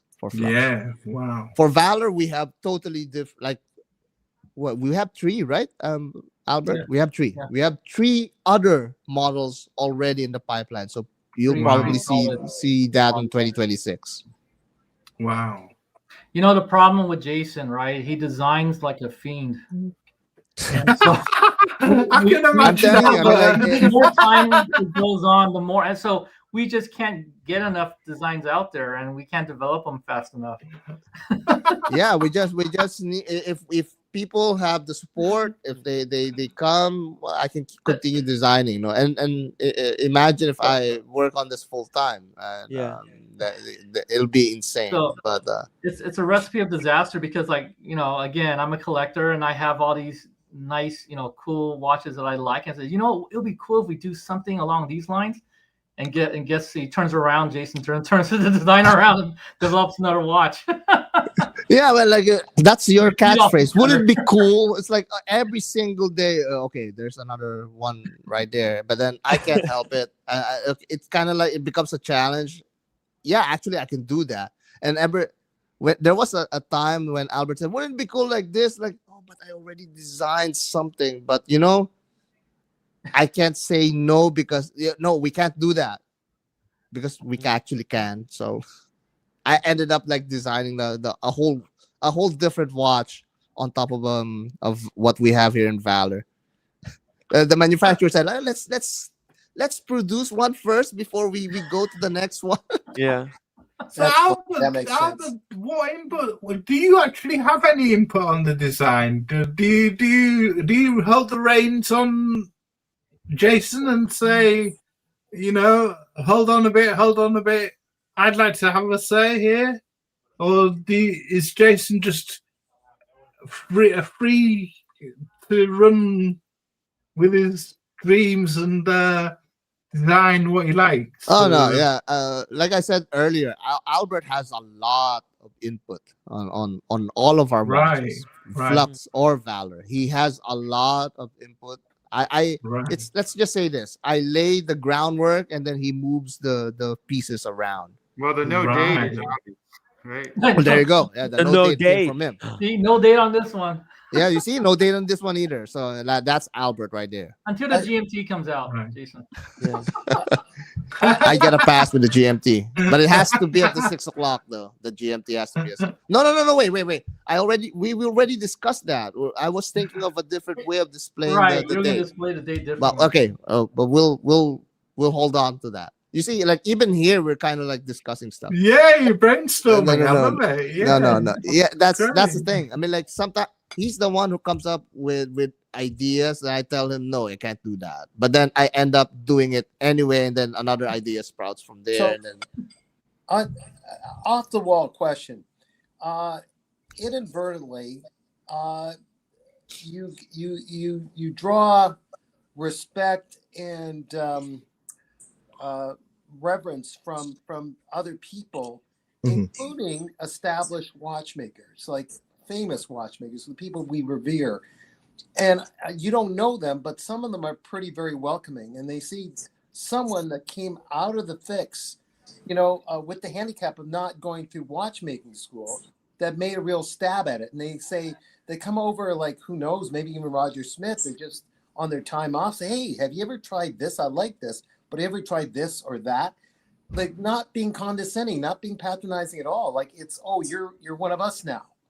And I can't help but thinking from the movie The Queen's Gambit, how everyone turned out helping each other. The movie, chess, the game was chess. But in the game of watchmaking, maybe you did bump into the odd person that came over on his time off, Kadoki or Pekulik or anybody. Have you ever had that? I had that in Dubai Watch Week, but I was so geeking out because I met Max. I met Max. I think it's in one of my videos. You could see how I interacted with him. Oh, yeah. I met Max, and then I was being filmed by my son, and I couldn't even ask him a question. I just told him like praises, like, you're our hero. You champion, independent watchmaking, and you're like the Tom Cruise of horology. That's what I told him. And he said, "Oh yeah, now my ego's like rapid." That's the Yeah. that's the closest that I've gone, and I was like so geeking out. Oh, that is Max right there. It's like, Yeah. and I told my son, actually that it took me 3 tries. Yeah, there you go. Yeah. He was like out, and he was like out that door and in that door like numerous times. I was timing it, but then the moment that I was able to, like, catch him, I just couldn't ask anything. I just wanted to say thank you. I'm Yeah. also I also made our watch brand. I didn't want to, like, come up to him and think that, oh yeah, look at him, he's trying to bait me to comment on his watch. I didn't want that. No, yeah. So but Yeah. I wanted to still also, at least mention that, look, as an artist, this is my hero. I just know him from afar. I'm now talking to him personally, and he inspired me, and he said, like, yeah, okay, that's great, and good luck with your watch brand. And that was Yeah. it. That was like, when my son captured that, it was an amazing feeling. That was Dubai Watch Week for me. Wow. I remembered nothing else. Yeah. You know, Tim, That was it. and this channel, you're the reason why we forced ourselves to go to Dubai Watch Week this year. Your channel, your coverage, motivated me a lot in developing the brand actually in itself and going to Dubai. Wow. I mean, Man, I I was like, loved it. Really? I was in awe with your coverage. Seriously, it was like I was there. I'm like, oh, I got to go there. That's an awesome week show to go There to. you go. Yeah. Right. Tim didn't Thank motivate me. Brilliant. He told me. Yeah. Oh man, the Wow. Dubai was an incredible time. I'm it was glad. incredible. I'm glad you enjoyed watching it, and Yeah. then making it out there yourself. Yeah. It's truly incredible. And for Jason to be able to meet Max Booster, that's also an incredible meeting. I've seen some of like the sketches that Max does for his designs. I think they have it like it's very similar to yours. In fact, I think overall you might be a better like design artist than him. But it's all in the experience, right? You just gotta Yeah, keep yeah. playing around with it. I've even got my souvenirs. Look, I've got my There you go. Valor, Yeah, my we Oh, gave yeah. out some souvenirs right Valor there. and Flux and Valor calipers right there. Wow. Yeah. Nice. and cleaning cloth. I got my Flux cleaning cloth. Oh, the Flux And these are thing. the short calipers, not the long ass ones, because we don't need them for watches. We need the shorter ones. Yeah, Yeah, they yeah. can fit in more. Right. pockets. My Valor. Well, and pink. Oh, this is the what's the adrenaline red. Adrenaline red, yeah. That's So I right. got my merch. I've got my merch already. So I'm already championing the brand. Those are show exclusives. They are, yeah. Sure. Time zones exclusives. Yeah. They're gone. They're no more. We're not gonna produce any more of those. So they're limited edition. Yeah. Great. No, I'm going back to Max. I mean, like, he definitely has a lot more wisdom and knowledge when it comes to sketches. Like, even if someone could sketch better than Max, they can't like readily come up with how things work, how components work to each other the same way that Max does it, because he has a lot more experience, and that's why I actually want to go to a watchmaker school to. That's the one thing that's missing for me. I don't really know. I know the math when it comes to gears and how to calculate certain trajectories and certain dynamics against each other. But watchmaking is so much more than that, Right. And when it comes to like complications, that's something that like IWC. I forgot the name now. That one guy. He's dead now. He worked for IWC. He made all of those modules for the 7750. Everything that you're seeing right now, for every complication that you're seeing right now from IWC, is from that one module that he created to sit on top of that caliber, that chronograph. You know, I met Renault. Renault and Poppy. You heard about Renault and Poppy? Yeah, yeah, Yeah. yeah. So I got a chance to meet Dominic Renault. Renault. Yeah, Dominic Renault. Dominic, yeah, I think it was him. Yeah. He was there because he just released a new watch uh, in his partnership with Renault and Tixier watch brand, and they came up with like a rotor that uses kind of inertia to like more efficiently wind the movement. But that's not the point. The point is I had a chance. He showed me some of like sketches. Okay, exactly what you're talking about how the gears interact, what's the math behind, and how can you create gears in such a way to do these complex complications. And this Renault, Dominic Renault, he works with Legos. He uses Legos because they have all Right. these gears to do the Yes. math. The techniques. Yeah. He reverse engineers everything. um, so it's fantastic stuff. Right. That and he uses like plastic models. Makes like out And the of thing is, like, cuts out plastic. Yeah. it's much more accessible now with 3D printing technology compared to Yeah. before. Yeah. Yeah, right. Because technically you could 3D print these parts and see if the math is going to work out. But I think that right the part that we're all missing is the math behind it. Yeah. Right? Because we think of it just as gears, but there's all these There's tolerances. math to it. Yeah. You have to multiply it and divide it into equal sections in order for you to get to the actual, gear ratio that you need. And not only that, you need to know how steel or titanium tensions work, so that when you make forks and pallets and whatnot, those also play a key role in regulating and in your complications. It was Bloomline. He's the guy, and he actually worked with Renault Papi also, and he's like the guy behind many of the Walter complications. Brumline, was it? Yeah, yeah, yeah. He's not here anymore. He's passed away a number of years. I learned about him through Waco. He made like a video about him like a couple of months ago, and that was fascinating. And to me, it's the module, making a module on top of the 7750. That was like his masterpiece, and even to this day, IWC is doing that, using that module. And you saw how IWCs you can set all of the different functions in just the crown. That's all Yeah. because of his work.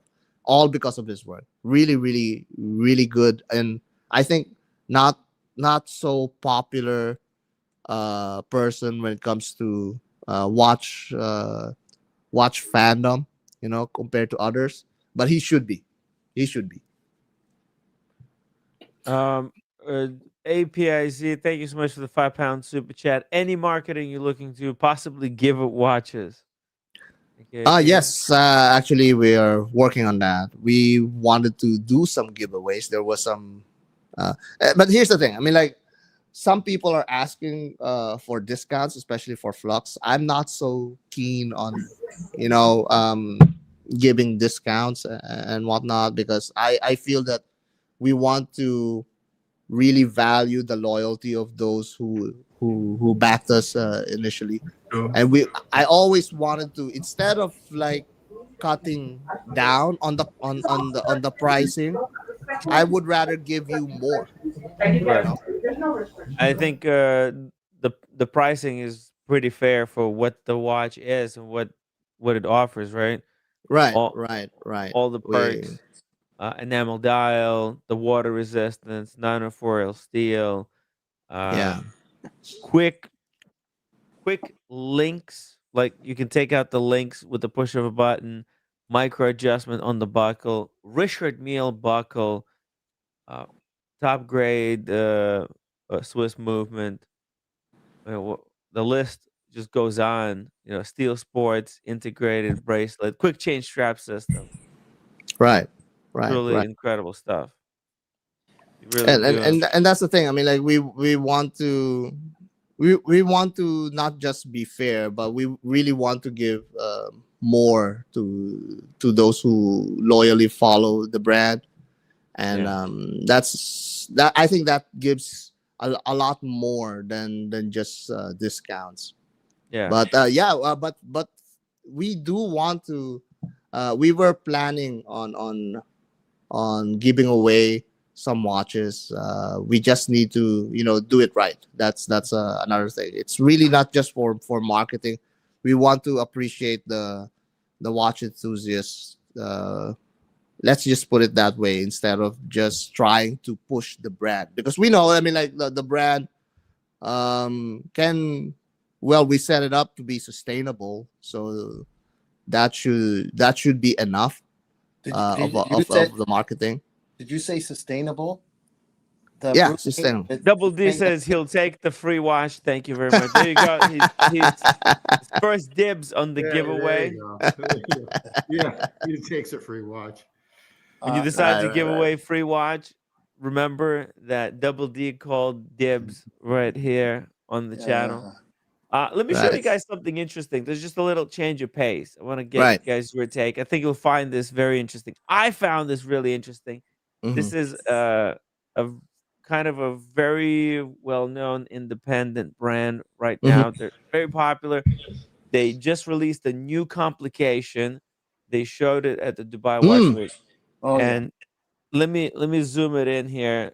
So it's like a double complication. On the one hand, it's a kind of a pointer date, right? That comes from like under the dial, right? But then it's also it shows you weekend versus weekdays. So if you look, Right. today is the second, right? The date is pointing at the second on this watch. Yeah. And then the third is also dark, and then the 4 and the 5, they Are not. they're not. Yeah, they're grayed out. And this is the complication. It tells you which are the weekends. So Yeah. the Right. 4 and the Oh 5 yeah. would be a Saturday and Sunday. So this Yeah. watch at a glance gives you this look in, ahead of time, and kind of Right. delineates between the two. A very interesting way to do it. It needs adjustment every month though. But it's kind of like what you were saying, Jason, right? It's this Right. Right. mathematics, right? Yeah. How this stuff all meshes together Right. is what you were kind of referring to. very Where can we push technology? Yeah, and Crayon's been very good with Oh with yeah. doing crazy things. You know, the light and day. He Mhm. does Yeah. like the darkness, the light, like in Sunset, sunrise. Yeah, Oh, It boggles my anywhere. mind how they. Yeah. It boggles my mind how they're coming up with that, and it's not a digital electronic thing that they're coming up Yeah, with. but this is the fun of it, right? We're all not always depending on AI Yeah. and data from Star Trek. You know, The data from Star Trek. Yeah. Oh man. Data's trying to still figure out about what is love. I remember that. And I also really like Man, their where did those really good series go to, man? I mean, like Well, you know, the next generation, the OG one, they were like really good. contracts and Yeah, I know. the big companies that decide to close it out for whatever reason, sponsors.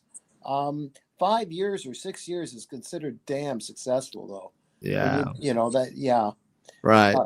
And then the actors want to move on too, like Patrick. Right. You know, Patrick Stewart is Yeah. a stage actor. He's not going to stay on a series forever. Right. no, what Right. Right. MG would say, if you go woke, you go broke. Oh yeah. That's True. That's else. Okay. that's also not good. No, that's not good. Jason and Albert, sorry, Tim. Jason and Albert, was there a specific reason that you wanted to launch at Dubai Watch Week? Or was Well, the first and foremost, the opportunity presented itself, and they wanted to make a micro brand show, a really big show, unlike Make micro brands great again.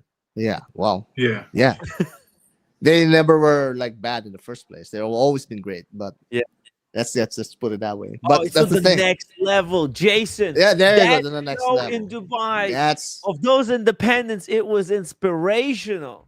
yeah. I mean, like that was like one big event, and for a first time event, those organizers from Micro Indie Collective, they really hit the ball the out of the park there. And Did they come after you, or did you go after them when you wanted to go to Dubai?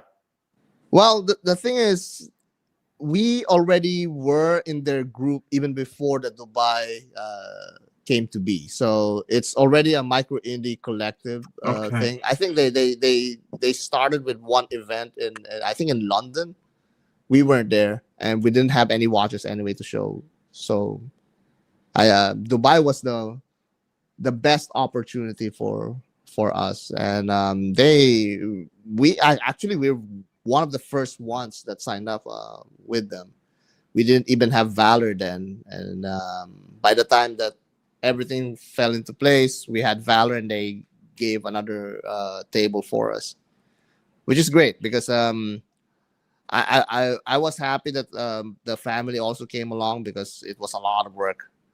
It was a lot of work and a lot of talking. So at least the boys were able to help. The wives were able to help us out, It and they really too was a learned a little family. bit. It really was a family affair, wasn't it? It was beautiful to see. It was, it's lovely to see the fact that you say you and Albert came together for the first time. The family was there. You made a holiday of it. Yeah, it's something that will really stick to us. It's kind of like a holiday also, but more work than a holiday. But it's fun because being with family, doing stuff with family, is priceless. Let's just say that. Absolutely. Plus, you met a lot of people. You met Yeah, Tim. we You met met you. Tim. We met You Tim. met Tim. You met Daniel. Daniel. God. Yeah. Yeah, I apologize. And Let me- a lot of other watchmakers. I mean, there was Sartori Biard, there was Yeah, Matteo Tayeb was Allegra there. from Amida, Zeitwinkel, Philip Pikulik was there. Yeah, he's actually Not to pretty nice guy. mention, Yeah, he is. yeah, not to mention all the other big brands like Christopher Right. Ward, Vertex, Isotope. And they came to the table, which is great. I mean, That's what I was saying. That they came to the table. They come over to the table and say hello, and I would tickle pink after they said hello, or they might say, "Jason, have you ever tried this?" Because you may not accept it, but they have already welcomed you in the community, and they may say, "Hey, Jason, have you ever tried this?" Or like a Peter. Wow. Smith, Yeah. "Have you Well. ever tried that?" Like they're not criticizing. They're it's part of this ongoing. Yeah, it's kind of like a club thing. Yeah. Yeah, I would imagine it's a it's lot a more club thing. camaraderie. Do you find there's a lot different camaraderie between brands than there is between the viewers on YouTube, Albert? And no, definitely. That it's a totally different atmosphere. level, yeah. Do you want to grow this in the sense of like the next step, in the sense that you want to make it into like a size of a Baltic or even the size of a Bremont? Is that where you guys are headed with this brand? We would like. Or Yes. will you sell the whole thing and just call it a day? Oh no. Embrace all the ingenuity on the thing. Okay. Well, that's No, the thing. because, I mean, like, I never we're not- stopped designing, and Albert never stops coming up with ideas for me to keep busy on. So. This is a giant passion project for both of us, actually. Yeah. And there's no amount of money that will take away that, right? It's my hobby initially, right? And now I've made it into a business so that I can grow my dream, basically. Yeah, I think. So Jason, is Where is we're that? out of this. I don't actually want this to be my bread and butter. I'm a physician, and I can continue being a physician, and I'll be fine. But this is my passion. Yeah. Okay. So it's not for sale. Where is the company based? It's hopefully not in California, so it's maybe so expensive. Well, So technically Wyoming. No? Sorry, Is it based in Switzerland? Is it based in Aruba? No, Oh, it's really? US. definitely not in Aruba. It's US for now, but what we did actually, and another reason when we went to Dubai is we're going to have a US based company, but we're also going to have a company outside the US. And we already established a company in the UAE. So Brilliant. handle Okay. Wow. international. So We'll handle UAE, international sales UAE. here. Oh, got it. That's actually a smart idea. Got it. Thank Okay. you. Yeah. All right. Okay. The UAE. Okay, wherever. Okay. Dubai or Sharjah Dubai, to be because exact. it is Actually. the UAE. Yeah. Yeah. Listen. I got. I just saw the doctor. Al, just recently, and I've got high cholesterol. I'm on a level 8 from looking at too many or trying to acquire too many watches from Tim. You know, I don't know if he had any solutions to that. But There is a syndrome for that. Yes, Oh. it's It's kind documented. of chronic. Oh, It's a is it? chronic syndrome though, so Yeah. there's no solution for that, unfortunately. Yeah. You're I'll doomed. have to take the statins. Damn it. Okay. Yeah. Oh well. You're better off Whatever. buying a Patek than finding a solution for that. I have to go to Wristwatch Collectors Anonymous. No, Wristwatch Collectors Anonymous. Very good. We have a this is an 12-step honor. program. Is that? Oh, thank you, Tim. You'll tell me what and maybe if we're lucky, the final test will of the strength of this wonderful piece, the Flux, is through Tim's roommate. Bang your watch. Maybe. Bang. This watch is very bangable. Yeah. I think. So it's almost designed to be banged, right? With Yeah, but you special can beat coating. it up. It's fine. Should take a licking.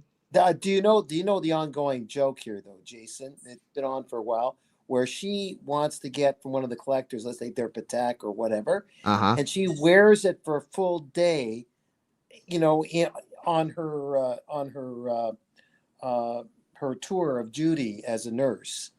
Oh. And of course, you're doing whatever you have to do, saving people, whatever. And there might be the odd when you're moving these big bed things or moving the patient, that it might get banged up a bit. That's the whole point of that one. And Right. yeah. So where do you guys see Flux going in the next 5 years? Do you? Well, we'll probably have more watches. that's for sure. Yeah. And You want to experiment with like dials or some materials? a lot more than dials. We're already planning for more dials, that's for sure. But definitely more watches. And the whole idea with Flux is it's not going to be just rehashing stuff. There's a lot. That's where we put effort. I mean, like at the very least, you see effort in the design, and not just the change of bezel here, a change of stuff there. Definitely the bracelet. There might be more iterations of the bracelet there. We already have plans, but we'll have to see first where it's really more of the audience and what the audience taste is. And with the Quadras, we got a feel a little bit of that taste and the comments. We're actually updating quite a few of the features already. For example, the hands, we're going to lengthen them a little bit based on the comments that we got. And we talked to our supplier, and we're working on that. That's one of the things. So by production, you should be able to see that update. I was going to ask you, Jason. Are you using feedback from your channel comment? Does that actually bounce back into real life updates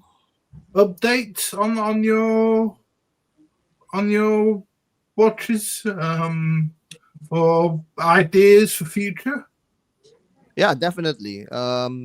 it's not just my videos on my channel. Like all of the videos that talk about our watches, when there's comments, I've seen all of the comments. Like it's a look at those stubby hands. The bezel is a little bit wide, and I see those comments, and we discuss them internally, what can be done and what needs to be done. And Reflect on them. Yeah. right, right. And actually, I actually shot a few videos already, but I just need to edit them about those updates. There's also updates for Valor as well, so we're going to release some videos about that.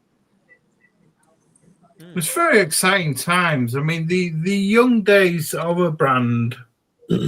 It's amazing when you look at other brands. You know how they come on in leaps and bounds over the years, and over 2 or 3 years, 5 years, 10 years, 20 years, and it's going to be really exciting to see what happens with the Flux Yeah. and Right. Valor brand. Jason, I know that I can tell from just talking to you that you know how to flow with the ups and downs and in the Mhm. of whatever of the watch, but also in your years of just dealing with life and in your other business as well as you, Albert. Talking to a friend, a friend of mine who's a psychologist. You guys know this already, that you're not going to please a Yeah. whole lot of people.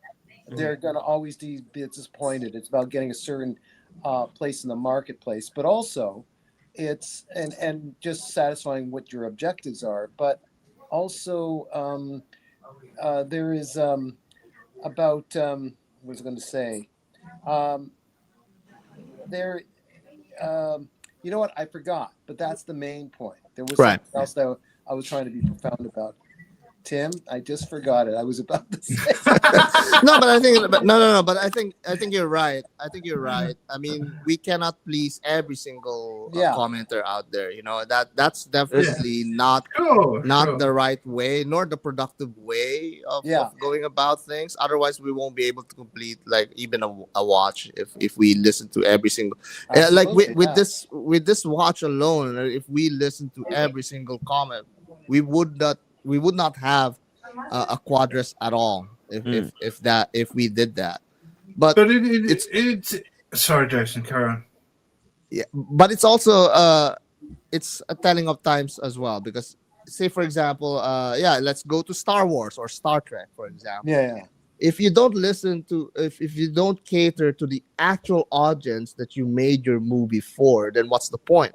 I mean, you're either going to come up with a super artistic and niche movie, or you end up watering down the whole endeavor, the whole movie, to the point that the fans would not come to watch it, you know. And you have to listen to the fans, you have to give to the audience. It is innate in every artist that you want to display your art to people. I mean, Tim knows about it. I've made art in watch heads, right? And I see the comments too. Somebody mentioned that. I mean, we went to business ventures. We tried I tried myself. Not me. I tried my stuff.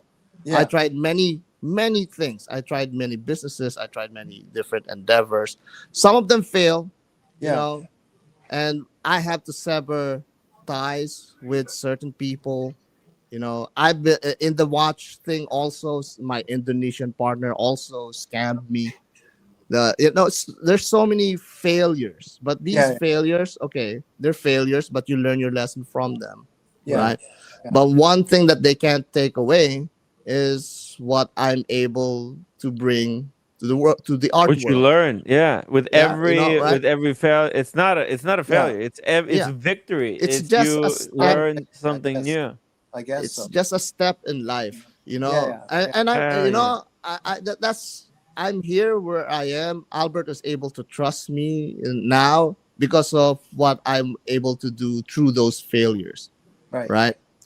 Maybe that's the thing that we need to contend to. But as an artist, ultimately you need to be able to show your art Yeah. through the And also, failures and like through the you call successes. you call it failures because that's just from your perspective. That's what it seems like. But from outside perspective, it's like the process that Right, you learn, that you gain the experience to be able to do it. right, Because this is serious stuff. You're playing with the big boys now.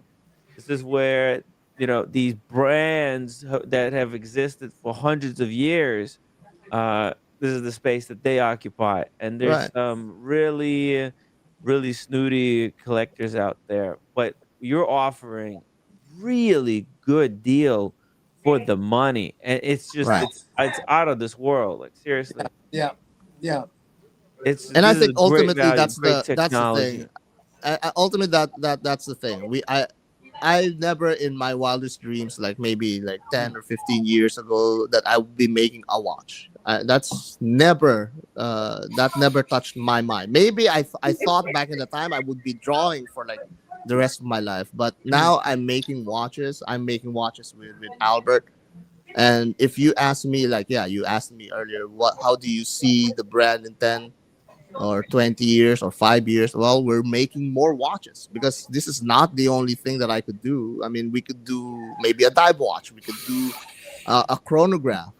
I want to get into that kind of field too, and especially with the complications. Like I said earlier, I wanted to go maybe to a watchmaking school so I can learn Yeah. watchmaking and like how to make complications. That's probably the next Oh, step. I really that want to makes like do sense. it like the right, not the right way. I want to do it like how the older generation used to do it. You're gonna, We have to respect the Yeah. older you're gonna need generation and how they did it. you're gonna need really steady hands because I tried it Oh out man. today and they gave me like a big plate which I have actually right next to me, and I couldn't do it. I don't I was not confident enough even to I, do it. I mean, I Got did. carpal tunnel. I mean, it was you really need incredible hands to do that sort of thing. I mean, it's incredible. Matter of fact, I think they get. I don't know what they do when they get older, but I almost feel sorry for them because I think it's a really hard Well, profession. what they do when they get older, they teach the next generation. They have to. Yeah, yeah, you're right. You're right. Look at Dufour, and Yeah. and he's teaching his daughter, right? Yeah, well, no, you're right. Right. But I mean, her, I her, couldn't believe it. I couldn't believe how her, hard it was. her Mhm. daughter, his daughter, through some choices. I'm not saying she stopped doing watchmaking, but that was the plan. For the moment, I think she's involved with philanthropy. Okay, Now okay. that's her choice. For we don't know the whole story That's there, fine. and You I know. wouldn't be surprised if she's tinkering with watchmaking still. But that's she's on because I think she's got a bigger calling. I think she believes for whatever. Right. Well, that's Uh, fine. I mean, like but everyone has to, at some point make their own choices and yeah, yeah, make yeah. their own decisions and all that. But Jason, if you ever um, before you do that, like the full 4 year thing is, as a person that started a business, you and Albert, or just you, check Albert. with the Yeah, me and watchmaker. Albert. Yeah. Check with the watchmakers if there's some special program where they have you doing a whole thing with watchmaking for people that already started a business. They might have a special workshop program. You get a Right. certificate, whatever, but it's not about going through the whole grind. It's about doing a big chunk of it, and I Right. think that might be a better avenue. If you just ask around, Yeah. that won't Definitely. be. Yeah, Definitely. yeah, yeah. If this is the beginning, then I can't wait to see what the future brings because Absolutely. this is just truly incredible way to start a collection. Yeah, You're right. the future is that cats may not be here, but Cats, cats, unfortunately, is not going to live to see the day when these Get a updated Patek before that collection happens. comes oh yeah. out. No, but but yeah. Before we sign off, I would like to thank everyone that came to the table in time zones, and also who went to Dubai Watch Week. It was amazing. I wasn't expecting like people to recognize me there. It was like a humbling experience. And yeah, everybody who already bought a Quadras and Valor who backed it up, we're really really appreciative, and we thank you for supporting us really this early on. And yeah, there's more watches to come. There's already like 3 for Valor. I think there's 2, well, 2.5 for Flux on the way. So Brilliant. it's back to work. Well, I'm here in Aruba already. Yeah. We're back to work again. So Yeah, it's all- expect more to come for both brands. Do you sell? I mean, I do know your store. I've only been in once. I've been to Aruba a couple times. Nice. Do you sell Valor in your watch shop? I know. Can I mention the watch shop? Shivas Jewelers. Exactly. Okay. I actually did not approach my boss as of yet. Okay. I showed them the watches, and they like it, and also like, you know, and I mean, to be honest too, to be also fair, their taste is a little bit more higher end, and it's hard to compete with what they already have. Yeah. They have like Sure. you know, they have Jacob and Co, they have AP, they have Yeah. Hublot, they have like those really higher end pieces. Right. Oh, Piaget also. Roger Dubuis, right? Yeah, they have like Roger Dubuis also. Yep. Yeah, Albert had Roger Dubuis. I don't know if he still has that.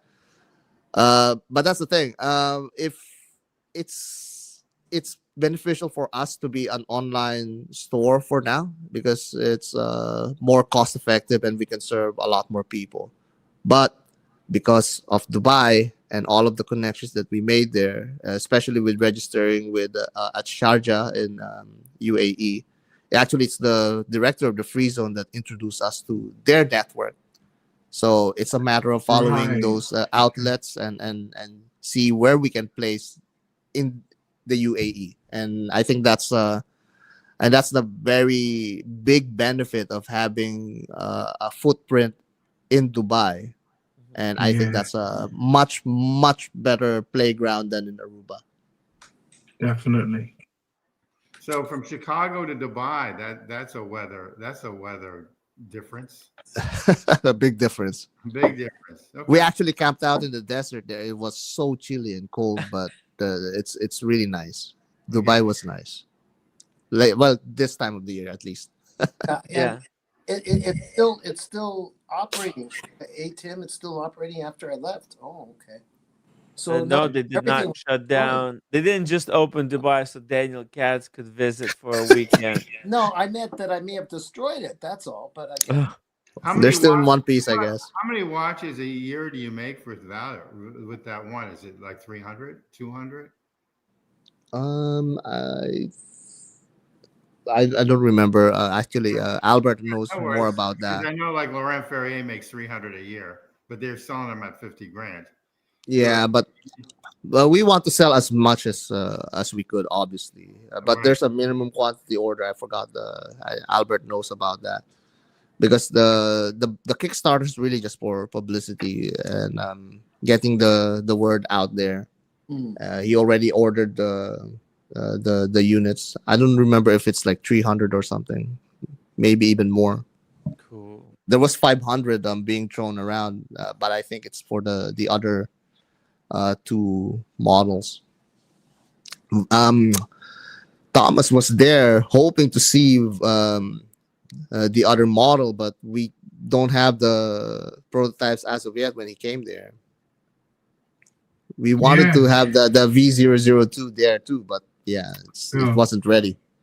Never mind, Jason. There's plenty of time. You're making steps in the right direction, though, I think. Right. Yeah. You're definitely making steps in the right direction for a blossoming company that's just coming into fruition. I mean, definitely making steps in the right direction. Looks like you cemented yourselves firmly with a great design watch, a and a sub brand, a sister brand. I can't believe how fast it's all happened. I'm sure there's been a lot of preparatory time prior to the launch, really many years of build up, but it seems that it's happened, unfolded so fast that it's very impressive. It's Yeah, and it's all because of the support that I have. I mean, one thing that I also wanted to always tell people, my wife's support.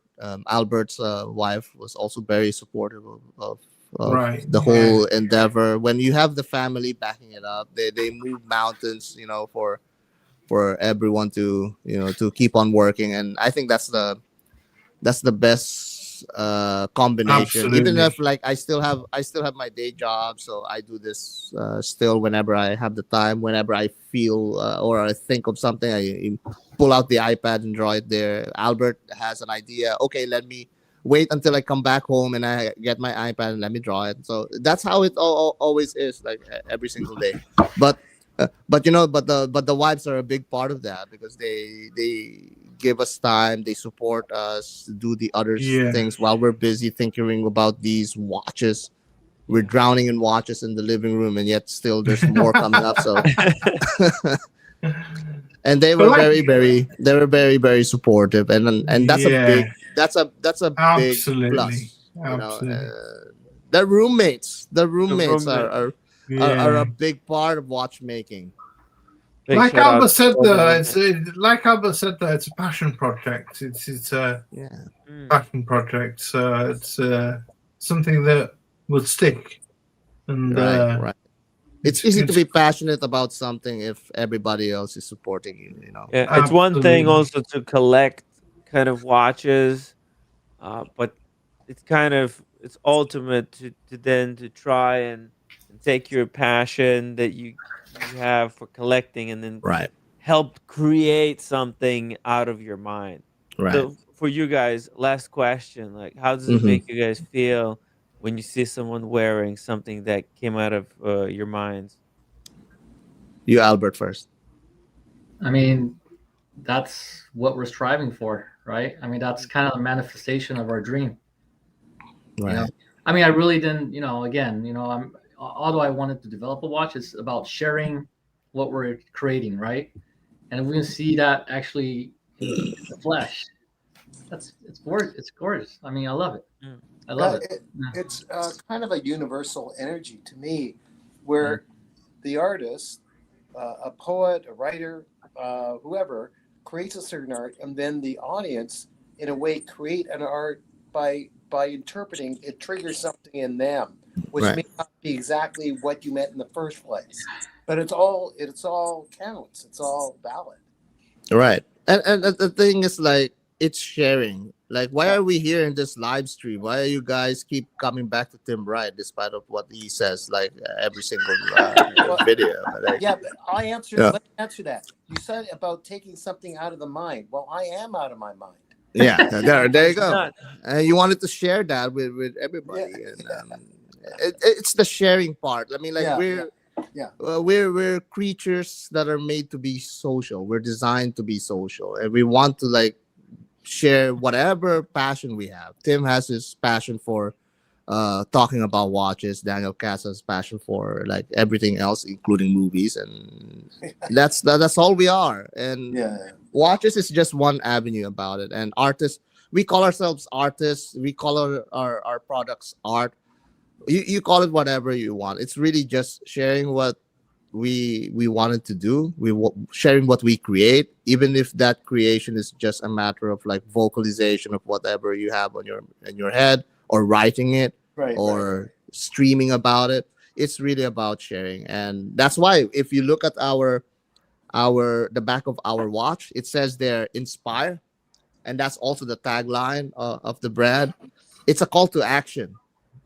Inspire something. Inspire the next generation to do something. Inspire your family to work on this. Inspire yourself to do stuff that you haven't done before. It's like a call to action to even share, whatever you feel like it. And I think that's ultimately the whole purpose of why we keep doing this. Yeah, and it's the byproduct is just meeting, the extension of community. It was a pleasure meeting, for example, Right. roommates. There was an all just with body language, with the smile, an all round welcoming. It was genuine. It wasn't forced, contrived nonsense. It was really. I didn't really even say a word to them. Actually, it was just the exchange of smiles. But that's what I felt anyway. No, but they when you came back, they remembered you. Hey, you were here like last time. They already pulled their cameras right away, and they know, hey, it's Daniel. And the thing is, that's how supportive they are. I mean, they may not say stuff, but Yeah, that you feel their love.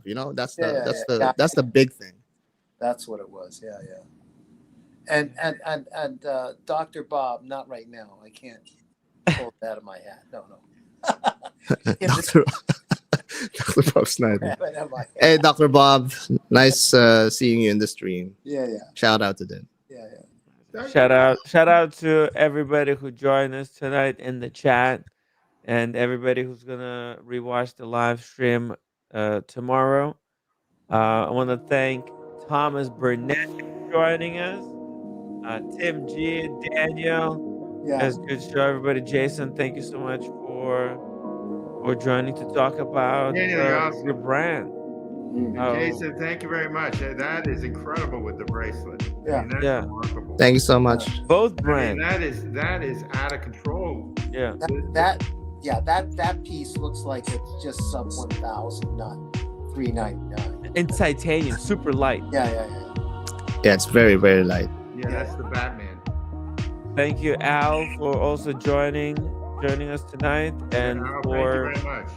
trying to make your vision a reality. And I want to thank in the background associate producer Tim's roommate for her tolerance. Wait, come back. Yeah, the roommate.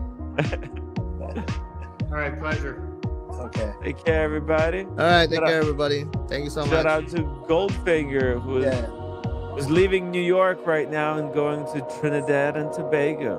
All right. And Thomas, thanks. And Thomas, of course. Thank you, Thomas. And Ray Ray. Yeah. We'll just put Ray Ray. Oh, wait. No. What happened to Ray Ray? What? Ray Ray's Yeah. probably dancing in the background somewhere. Oh, There he Thomas. 10 euros super chat, 10 pounds. So awesome to see and hear Jason and Albert's story of passion for their art. Creativity is a soulful thing, and to be creating watches that we're passionate about is phenomenal. Yeah. Best of luck to you. Wow, thank you. It's wonderful sentiment there, Thomas. It's incredible to join you guys on this journey from sketch to now full production. Absolutely. No, it's incredible. We get to kind of appreciate it together with you. The whole process, from Yeah. beginning to middle to reality. Right. And you guys are like super, super helpful with me when I was like back in the day. Also, in the community. The community was a real help during the pandemic, man. That was like the hard stuff. Yeah. But we put Brilliant. together and Brilliant stuff, Yeah. Jason and Albert. I mean, tip my hat to you both for, realizing your dream, and I just wish you the best of luck. thank you. More to come in the future, hopefully. I know. Yeah, Thank so, you. No, thank you for having us, all of you. Yeah, it's Yeah. been a pleasure. Thank you, Brilliant guys. Okay, have a good night, everybody. And we'll Night, be back tomorrow. everyone. And I See hope to talk to you guys soon when you get the next piece of big news. Would love to have you on again. All right, sure, no Cool. problem. Beautiful. Awesome, Tim. Deal. All right, then. Be thanks. well. All right, bye-bye. Bye-bye. Good night, everybody. Bye. Good night.